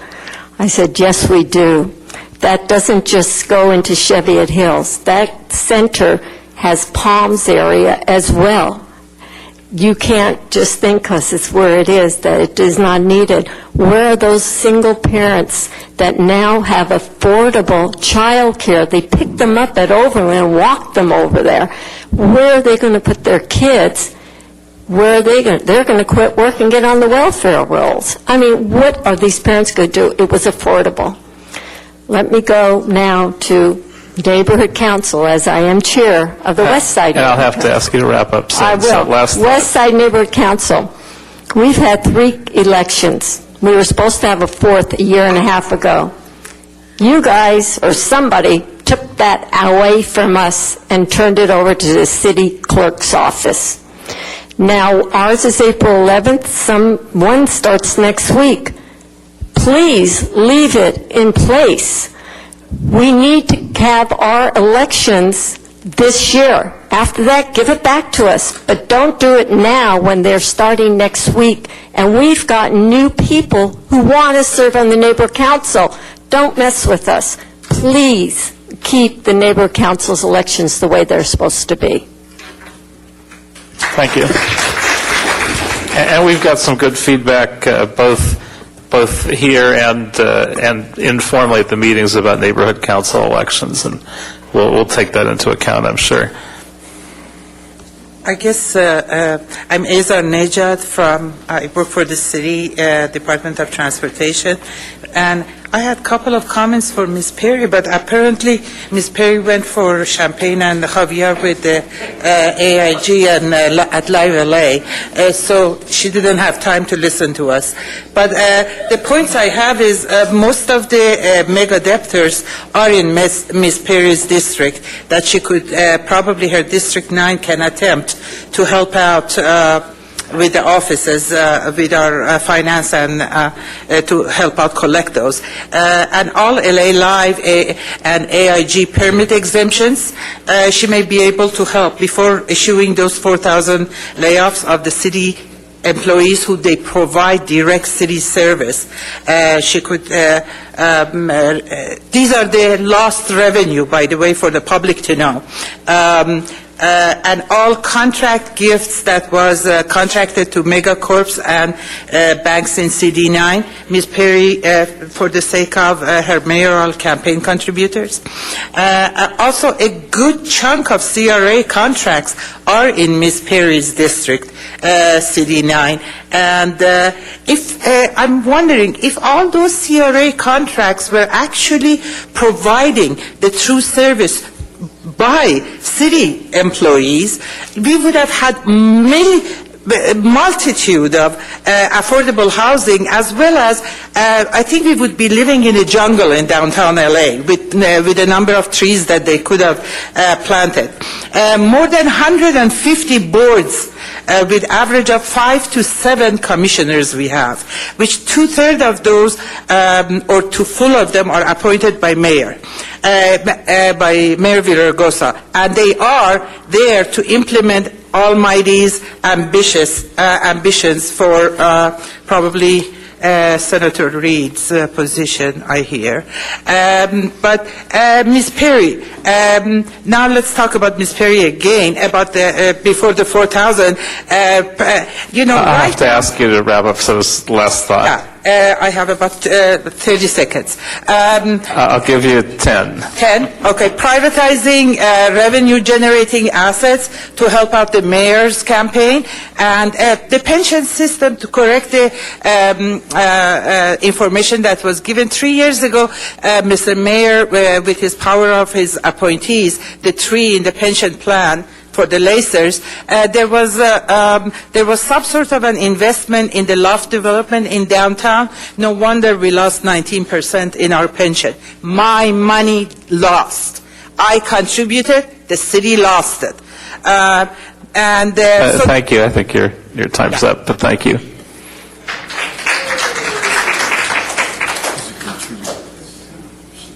James Ross, to be followed by Henry Gambill.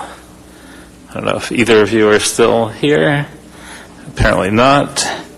Wendy McPherson.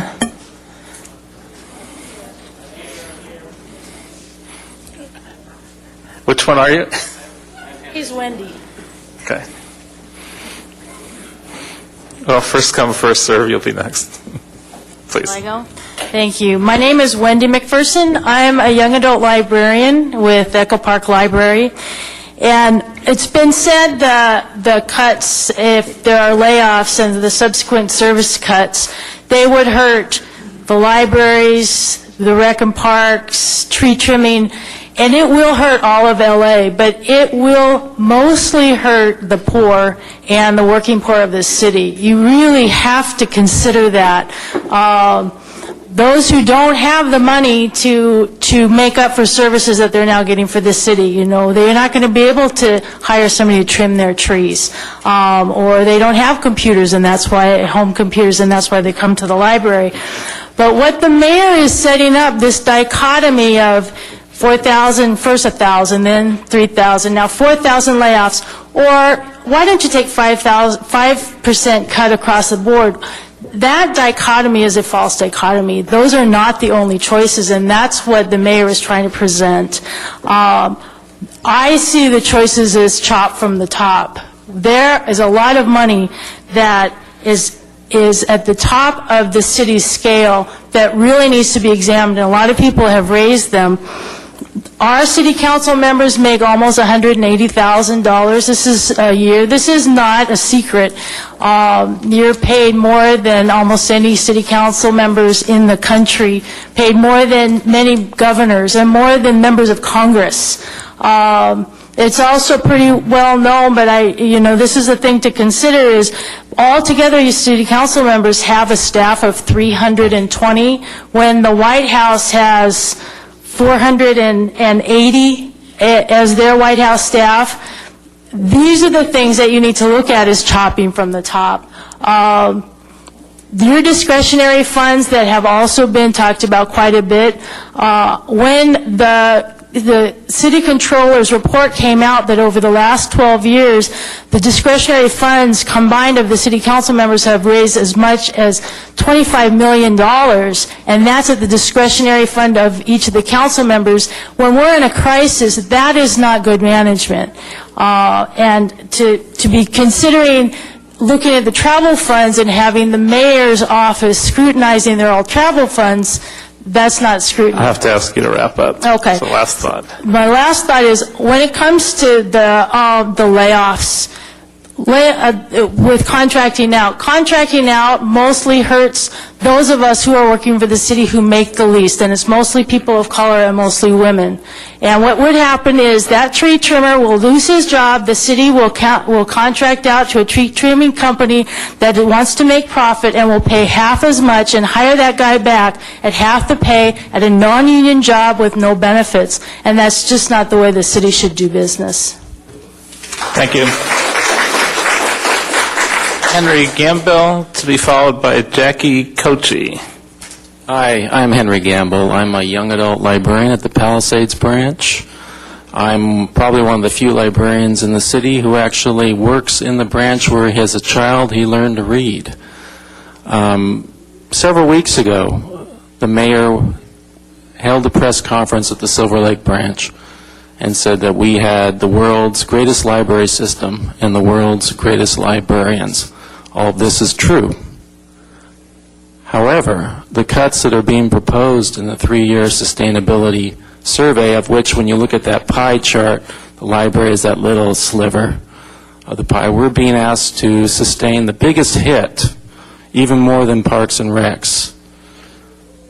That will not only just cut the library, if you really do the math, it's going to destroy the library as we know it, as we've grown up to know it in this city. We're librarians. What do? When kids are young, when they're babies and toddlers, we give them story time. When they come to us after school, we open the doors, we show them a table, we tell them, quiet down a little bit, perhaps, but also, how's your homework going? You know that Tom Sawyer is a good book, if you ever read it. When they're adults that maybe didn't have the advantages of other kids and they don't know how to read, we're the ones that greet them, give them avenues to learn how to read. When they're unemployed, we're the ones that they come into the library and they say, I need to use a computer, but I don't know how to use it. Believe it or not, I would love for you guys to work one day at the library and see just how bad computer skills are overall. We take so much for granted. They don't even know sometimes how to use a mouse, let alone how to go to Google, how to do a resume. We're the ones that I have to ask you to wrap up your last thought also.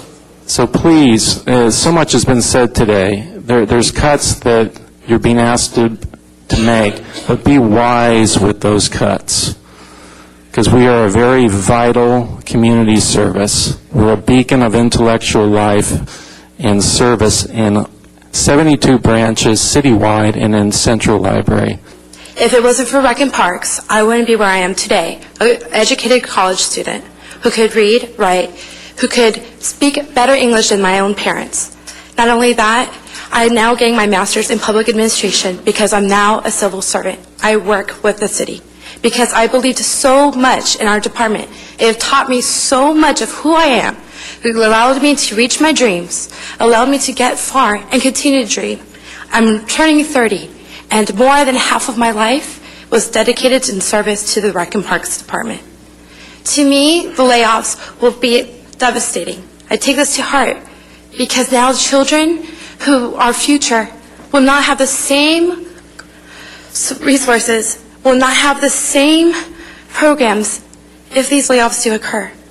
And unfortunately, I went through the system, and my position is on the chopping block with others.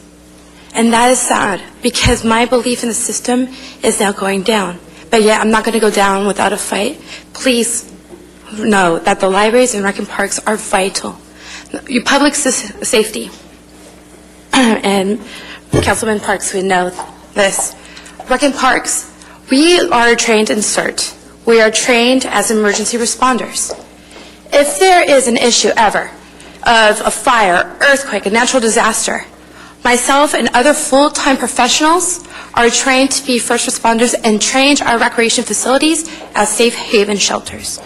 Not only with that, we are part of CPABs. We work with LAPD. We go to meetings. We convert our parks to substations because we believe in the essence of public safety. We are public safety. Not only is LAPD or LAFD public safety, we are. We know where the kids are. We know how to work with them. And we know when and when not to just basically leave them on the wayside. We know that there are resources. So we save those kids from taking drugs into the park and telling them, no, that's not it. We are going to work with LAPD, work with your families, and make you turn your life around because that's not it. We are not going to allow you to go to the gangs. We are not going to let you become a product of the streets. You are going to be a product of us. You are going to be a product of Rec and Parks. You are going to be a perfect citizen, and you're going to go get that college degree. And that's what we do. We're coaches. We're mentors. We're models of what a perfect life is, well, not a perfect life, but a good, decent life is. And we're educated professionals who do this. If these layoffs occur, you're not going to have trained professionals running your parks. You're going to hand everything to a silver platter, to the YMCA, to the Boys and Girls Club, and that's going to be a loss of revenue. And not only that, you're going to hand our children to the streets, and unfortunately, I don't think we want that in our hands. Thank you. Thank you.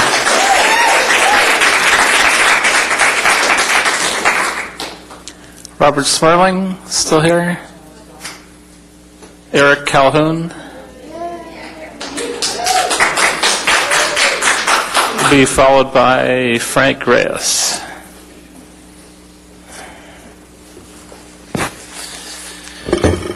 Thank you for allowing me to speak. My name is Eric Calhoun. I'm a 22-year employee of the City of Los Angeles. I've worked in every single council district in this city in my career, and I have seen the impacts what our programs do for children throughout the entire city, from the west side to the east side, from the valley to San Pedro. As Jackie had just mentioned, our department is a vital part of the emergency response system. We're mandated reporters. And without us in place, there's a major component missing in the city if we have a major catastrophe, and that's shelter. The gang element, I can't say I single-handedly, but I have worked very closely with LAPD, my council member, Mr. Rosendahl, the city's attorneys, to clean up a park, to get a gang out of that park. That gang has nicknamed me the Bulldog, and I gladly take that name because if I'm the guard dog for that park, that means that community's safe. And I'm not the only one that does this. It's every one of my colleagues in the city. And I've seen the effects of what we can do to turn programs around. The last time buildings were boarded up, I recall Pan Pacific Auditorium was a city landmark, and that was a city facility. It was boarded up and eventually burned to the ground. And it took years to rebuild that area because no one could figure out what to do. These decisions to cut our programs are going to be devastating. If our seniors lose their programming, healthcare costs are going to go up because they don't have the exercise programs. If our child care programs are cut, those families who can't afford larger child care are going to lose that, and it's going to be harder on their jobs to basically work extra jobs just to make sure someone's taking their kids so they can work. Bottom line is we're making cuts to preserve the city. And I just want to know, with all of these cuts, what are we preserving it for? Thank you. Thank you. Frank Reyes, to be followed by Gene Parker. Thank you, Council, for hearing me. First of all, I'm an equipment mechanic for General Services. I actually just joined on. I'm probably one of the faces that will no longer work for the city. But the gist that you can feel and the sentiment that's being felt, I'm also a stakeholder, by the way, in District Council 10. But when it comes down to it, the sentiment that you feel and you notice is that when an economy contracts, everybody resorts back to city services and also the basic departments that the city offers. I've seen that. My family's done it before. I grew up poor. I remember what it is to look for handouts like cheese or basic things like that the county used to offer. And what happens is that everybody resorts back to that when they can't find jobs, when everything's basically shuttered up and there's no way to put food on the table. The sentiment that it provides is that everybody goes back to that. And by cutting off services, shutting down departments, what you're going to do is you're actually doing the city a tremendous disgrace by not thinking out of the box as to how to resolve this problem. You actually are at a watershed moment where you can actually resolve this issue by saving departments, showing that you're the heroes of the moment, instead of just going down the normal path of laying off everybody. I could say that, save GSD, but it's not just save GSD, it's save LA. When it comes down to it is that you have to think out of the box and be the heroes. I know that everybody's looking at their future political career. We see the mayor looking for photo ops, and he never shows up when it's something bad to be produced. He talks out of the side of his mouth that he's providing job training on one aspect using $600 million, and on the other aspect we owe $600 million. I'll have to ask you to wrap up if you can finish your last thought. My last thought is this. Again, I will reiterate it. Mr. Koretz, I have to commend you, and to tell you the truth, I was blown away when I heard that you guys just handed the mayor a go-ahead for 4,000 layoffs without a tremendous fight, as, you know, we all expected it. Because you represent us. And that's what I'm asking, is if you're going to represent me, I would ask that you do like we do when we do the work for your cars. If the city doesn't have the tool, we go out and we buy it out of our own pocket, despite the fact that we may not even see the money back. We get a tool allowance, maybe $200, but the tools I'm talking about are $10,000. Each one of us contributes to that. And I see it on a daily basis. No contractor will do that for you. None of these people right here are holding back from working and putting in the best effort. All we're asking is that you do the same. Thank you. Gene Parker, to be followed by Ed Rosenthal. Okay. I am Jean Parker. I live in the Palms area, part of CD10. Councilman Rosendahl is our councilman. Also, Councilman Rosendahl is the conscience of the city council, I understand. So, Bill, needless to say, we are all depending on you. That's a lot of pressure, but I know you can handle it. We are depending on you to save those 4,000 jobs. And Chief Parks, it's good to see you again. I hope that in your district you'll continue, try to have a bicycle rodeo. We do every year, don't we? In our area. Chief Parks used to come to our bike rodeos all the time. Really encourage your district to have a bike rodeo. It's a wonderful public relations, not only for the kids, but in working with the LAPD. You should really be part of that. Anyway, my pleasure in meeting you, Mr. Koretz. I've been trying to contact you for several weeks. I'd like to talk to you. No, it's not easy. It is not easy. But I will call downtown and I'll try again. But what I'd like to say is, please, again, gentlemen and the lady at the desk, please look to administration for cuts. Now, I have asked, I've taken a survey. Now, I'm not an expert on this. I have asked neighbors and friends, do you know that we have 5 commissioners in the city of Los Angeles? And they said, doing what? I said, I don't know, I'm asking you. So why don't you look to departments like that and their staffs? I understand that Cynthia Ruiz, I have phoned her, I have emailed her, has never responded, never. I would like to know, and I understand they all make a minimum of $100,000 a year. That's not petty cash, gentlemen. And plus they have staffs. So please, look to administration for cuts. Don't look to these 4,000 people who need their job, please. Thank you, and good night. Let's call it a night, okay? We're almost there. Okay? Bill? Last 3 speakers, Ed Rosenthal, to be followed by Capri Maddox. I don't see Capri Maddox, so our last speaker afterwards will be Rita Sharma. I don't see her either, so I guess you're... Oh, here I am. Okay. I get the last word. Almost. Second to last word, please. You know, I'm a downtown commercial real estate broker, and I live in Culver City, so that kind of makes me like an imperialist on 2 counts here, right? But I am very sympathetic to the comments that people make about parks and recs, because I grew up in New York where I use the parks all the time, and having a daughter here, we use the parks and the programs in the park. So I hope you are sympathetic to the comments that people have made here about parks and recs and about libraries. My 2 issues that I think are important are the following.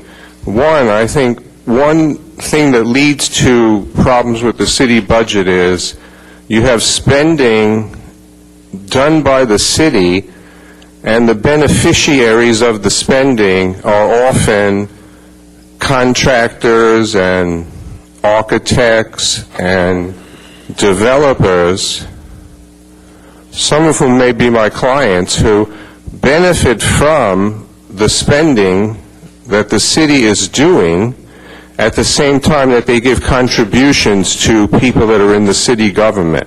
And that's a thorny problem that you really need to look at. When the city redid the city hall, they spent $250 million. That's a lot of money, and that was quite a while ago when the money was worth more. You know that there was how much waste? We don't really know.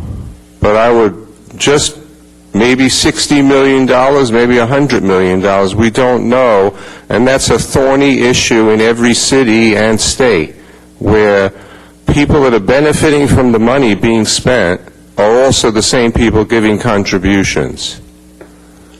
So I hope you will look at that in the future to avoid, these common situation. And the other thing that does concern me is... I'll have to ask you to wrap up. Well, I'll have to do this very quickly. The issue of these pensions for public employees is a gigantic issue throughout the state, and you need to look at it.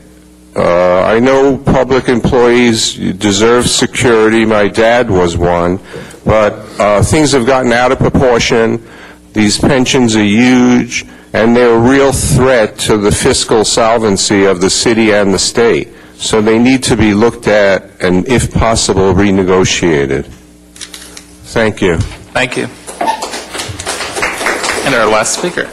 Good evening. I'll try to keep it short, God bless you. Sure everybody wants to get out of here and go home and eat some dinner. There you go. My name is Rita Sharma. I'm with AFSCME District Council 36. I'm a business representative / union representative.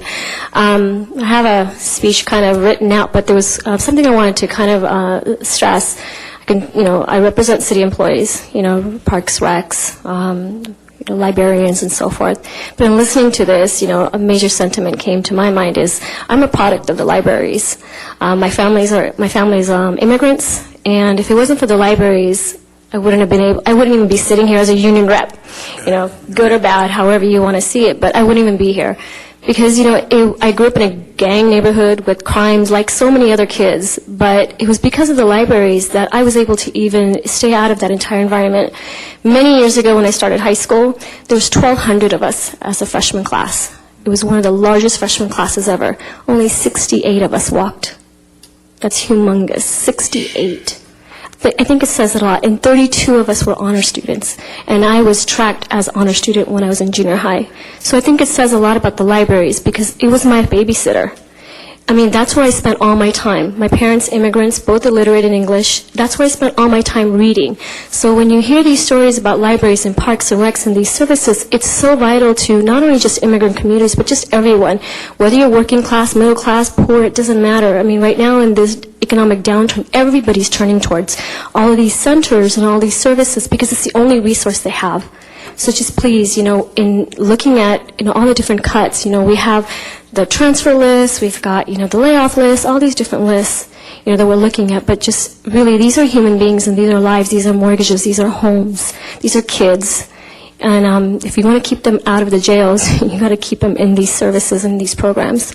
So just please consider that because I went to UCLA, got accepted to every single university of my choice, and I chose to stay here in LA and continue to live and work here in LA.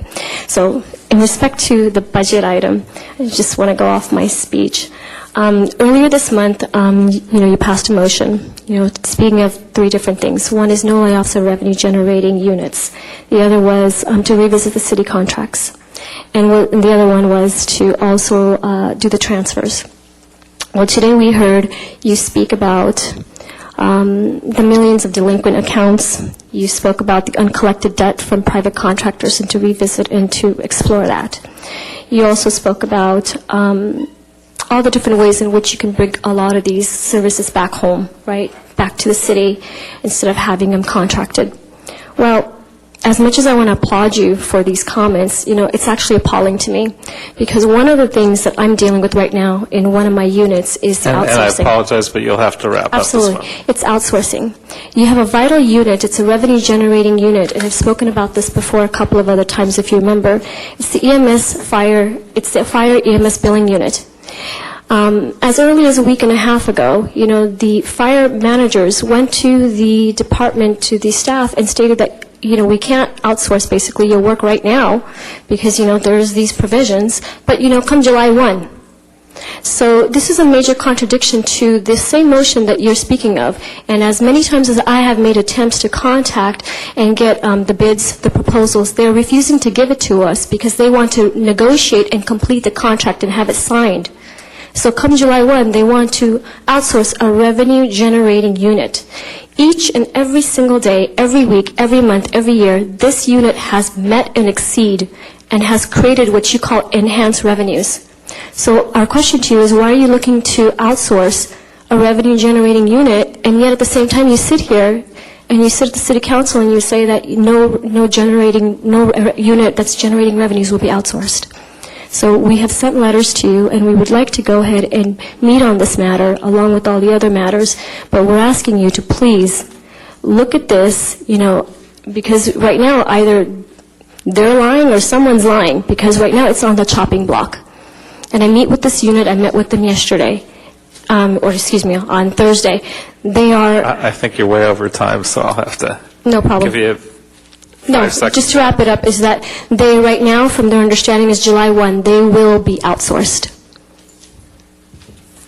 Thank you. Thank you.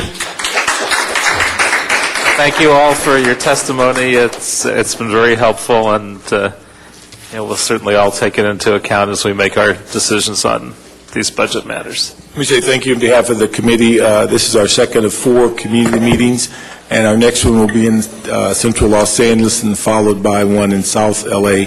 And so you can go on the website and get those specific dates or advise people of that. But we really appreciate everyone being here in the time of evening and providing us with your insight. Thank you very much.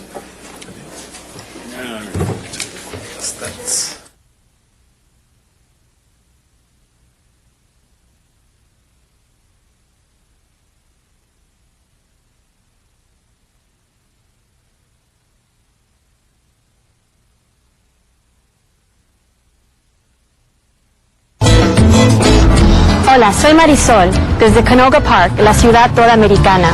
Estás viendo LA City View, Canal 35, nuestra ciudad, nuestro canal.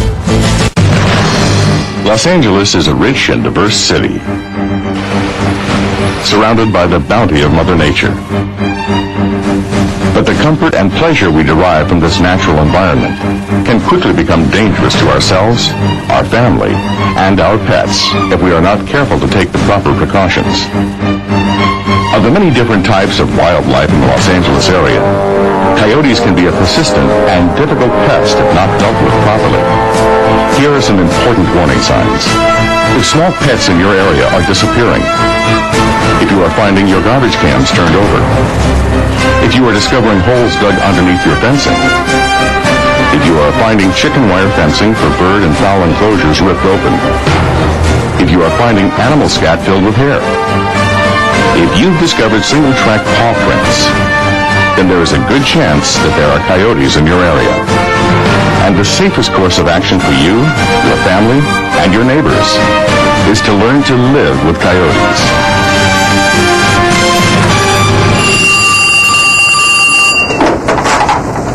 This is Officer Basel. Can I help you?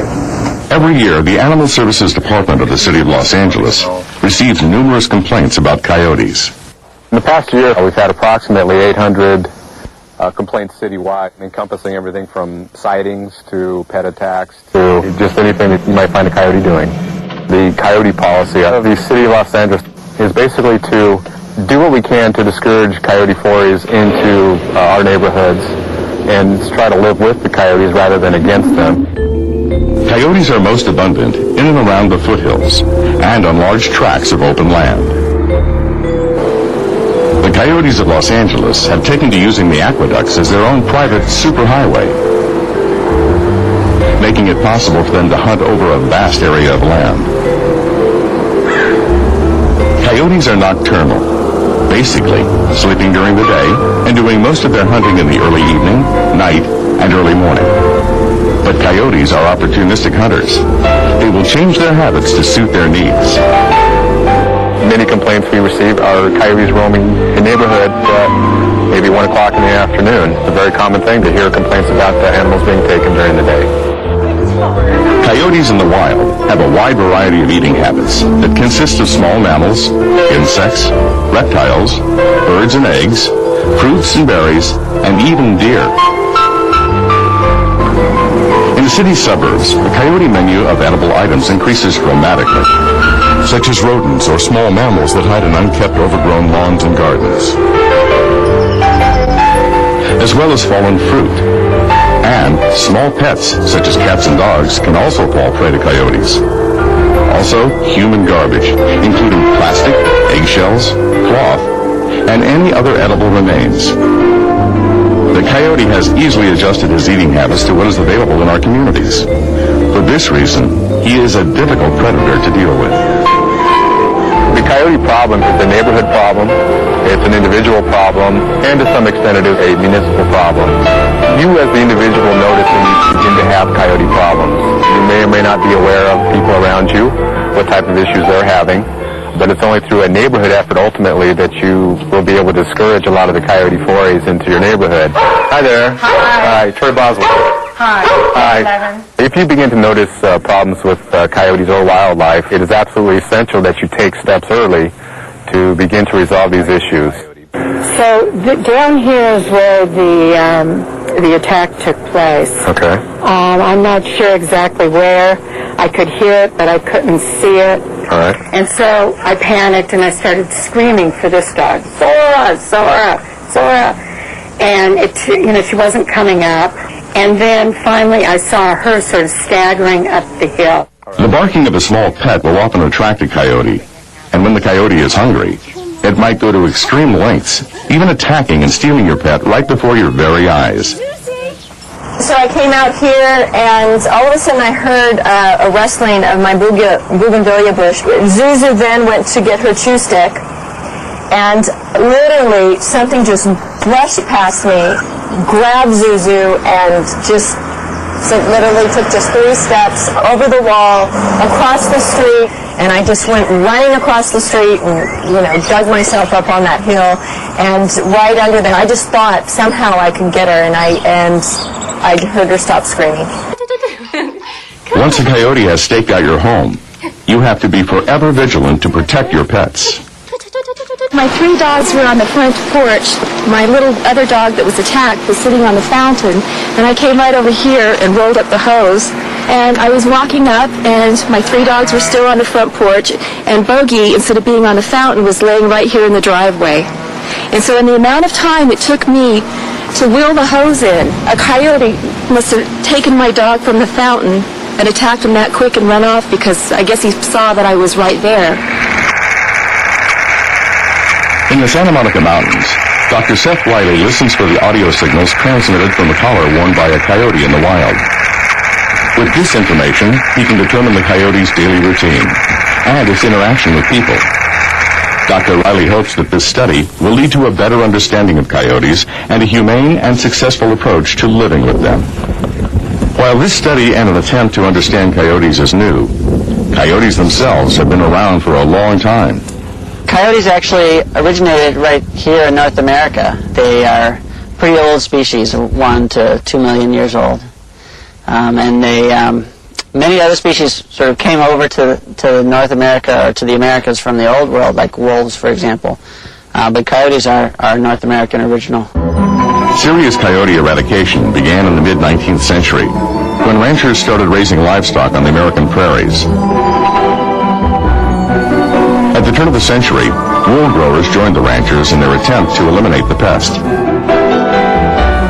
Between 1915 and 1947, almost 2 million coyotes were destroyed. This massive effort of eradication was implemented to its fullest extent in Klamath County, Oregon. By 1947, there was not a single coyote left in the whole county.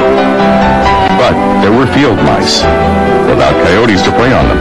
Without natural control, the rodent population exploded.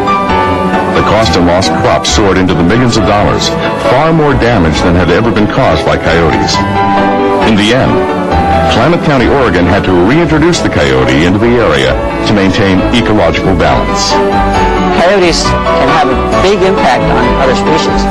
They definitely eat, like I said, they definitely eat small mammals and rabbits, and they can have impacts on other carnivores. So they definitely have an important role in the ecosystem. While the coyote is important in nature's scheme of things, attempts to eradicate the species have had another surprising effect.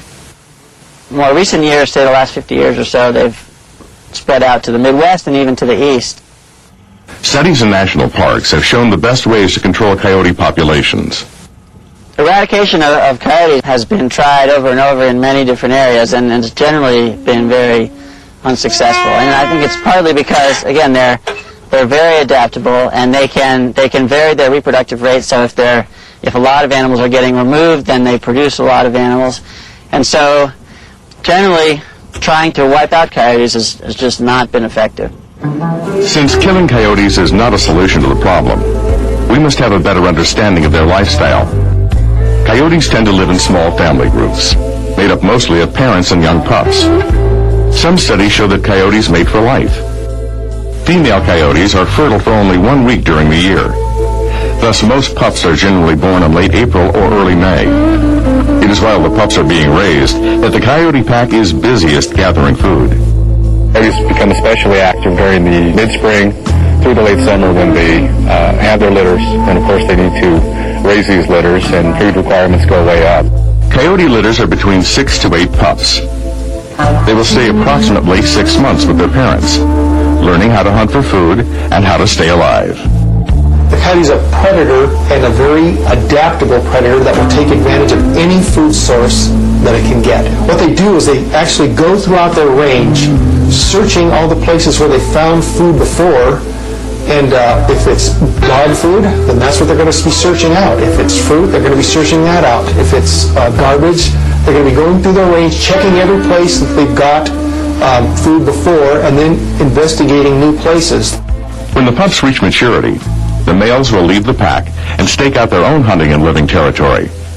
The females will often stay to help raise the next litter. As a species, coyotes are amazingly successful, and there's no reason to think that that's going to change anytime soon. So, how do we deal with coyotes? What are the do's and don'ts of keeping our homes and pets safe from this persistent pest? If you're having trouble with animals raiding your trash cans, prevent the lid from coming up. You can always strap it down with some type of bungee cord or similar type of thing. Also, you might be able to spritz a little bit of ammonia or something like that, something to make it unpleasant. Cayenne pepper, anything that you feel might cause an unpleasant smell or sensation to an animal that might be raiding your garbage. Okay, well, here are our garbage cans as they are now, but we are going to have them enclosed here with a fence. We're going to put a fence that will have 2 doors that will open up, so they'll be completely enclosed. If you have fruit trees in and around your home, collect the fruit before or as soon as it falls to the ground. If you have a home garden, keep it properly fenced. And use something stronger than chicken wire, because a coyote can chew right through it. Fences properly constructed are also a good deterrent against coyotes. A local professional fencing contractor can help with the specific enclosure needs of your home. Coyotes can scale a 6 to 8 foot chain link fence with no problem.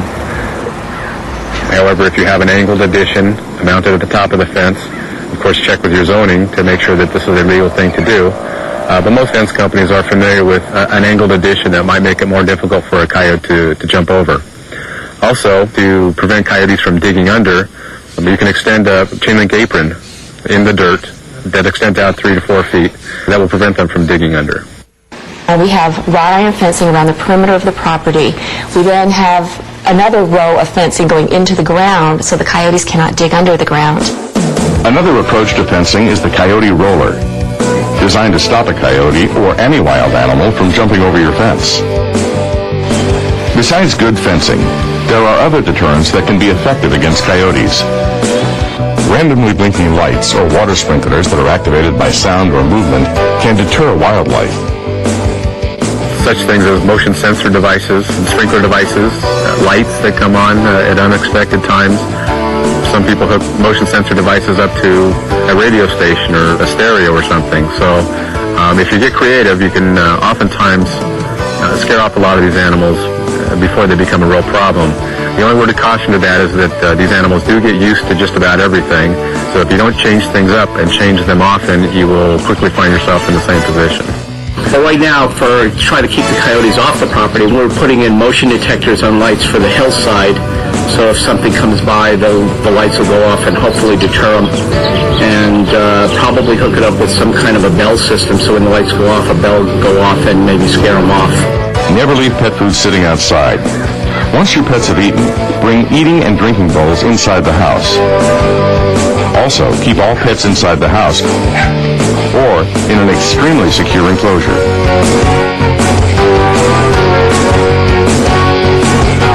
What we've decided to do is to stay with the dogs when we let them out. That's the major precaution we're taking. It won't solve the coyote problem, but it'll give my pets protection. When you are off your property, walk your pet with a leash. If your dog gives chase, the coyote will often lead the animal into a trap that can wound or kill your pet. I recommend that maybe you carry something such as a air horn or something similar, just protect yourself a little better. In general, when you encounter any what you consider threatening wildlife, it is always a bad idea to turn and run. That is often the trigger that causes the animal to attack when it might not otherwise. Should you see a coyote or a mountain lion or bobcat, you need to stand your ground and act threatening back. And that's not to say you need to chase the animal or run at it to scare it, but make yourself as large as possible. Speak in a low, loud tone, and just make your presence known. Also, there are some important things you should not do. Never allow your pets to roam away from the house. They can easily fall prey to a coyote. Do not leave garbage containers open. Not only will it attract coyotes, but once it becomes a source of food, they will return to it again and again, regardless of how you secure it. Do not leave trash out for a number of days. Take the garbage out the night before, or early that morning for pickup. The most difficult, but most important thing not to do, never feed a coyote. You endanger yourself, your children, and everyone in your community.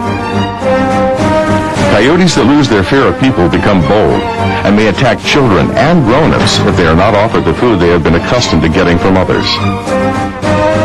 Any animal that is fed by humans loses their fear of people. When they lose their fear of people, they become a threat to those individuals and other individuals around. It changes their behavior. It causes them to act in an unnatural way, viewing people as a way to get food rather than something to fear. In many instances, these animals have to be removed for the public safety simply because it's just too dangerous to have them there. The best defense against coyotes is to secure your home with the proper fencing and deterrent devices. Keep your pets indoors, or when outdoors, on a leash. Secure or store all possible food. And above all, never feed a coyote. If you need more information or are having a problem with coyotes, please call this number.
It is a very proud moment for me as a resident of Echo Park as well as of Los Angeles to honor today Los Angeles-based fashion designer Rami Kashu. I think many of you may know his face and probably his name, and certainly have seen his designs. And I know there's all sorts of folks in the Council Horseshoe who are Project Runway fans, but you have seen him on Bravo's Project Runway. But he very much embodies the innovation and creativity that makes Los Angeles such a dynamic city. Rami did a great job of representing the City of Angels in Project Runway, and he will continue to ensure that Los Angeles remains on the map as the cutting-edge leader in the fashion industry. People always think of New York as the fashion city, but we know, and certainly Ms. Perry and Mr. Huizar know, that Los Angeles is the center of the fashion industry in America. I'm proud that he both lives and works in Council District 13, in Echo Park and Silver Lake, respectively, and he may have come in second on Project One Way, but as far as we're concerned, he's first here in Los Angeles and throughout the United States. My name is Rami Cashew, and I live in Los Angeles, Echo Park. My inspiration is simply women. I wake up every morning to celebrate women every day, to create new ideas and new designs that pretty much bring out the goddess in every woman and makes them feel special. I contribute to Los Angeles by adding a new element to the artistic culture in the city. I think that being a strong part in Los Angeles Fashion Week and creating a label that is pretty well known as an LA-based designer, I think that bringing in a creative element is a part of Los Angeles that's ever flourishing, growing right now, especially in the fashion industry, and being recognized in other states through doing whatever shows I've done or interviews, I think also puts LA on the map in terms of fashion. It helps LA business, it brings more eye and attention, closer attention to Los Angeles, and that's one corner that I play a part in that I think helps sort of piece the puzzle together. I was born in the city of Jerusalem, Palestine. I came to Los Angeles because at the time I had a dream of becoming a fashion designer, and Los Angeles made it possible because it kind of makes it affordable for people like me to do what it is that I want to do and sort of make things materialize and happen. The first job I worked in when I moved to Los Angeles, I was a retail associate at a clothing store in the Beverly Center. To me, Los Angeles is the city of dreams. My dream is current and active as we speak. I am a clothing designer, but of course I dream to eventually become a global designer and to get to a point where I can make a difference in the world through fashion design, which I think is possible once you reach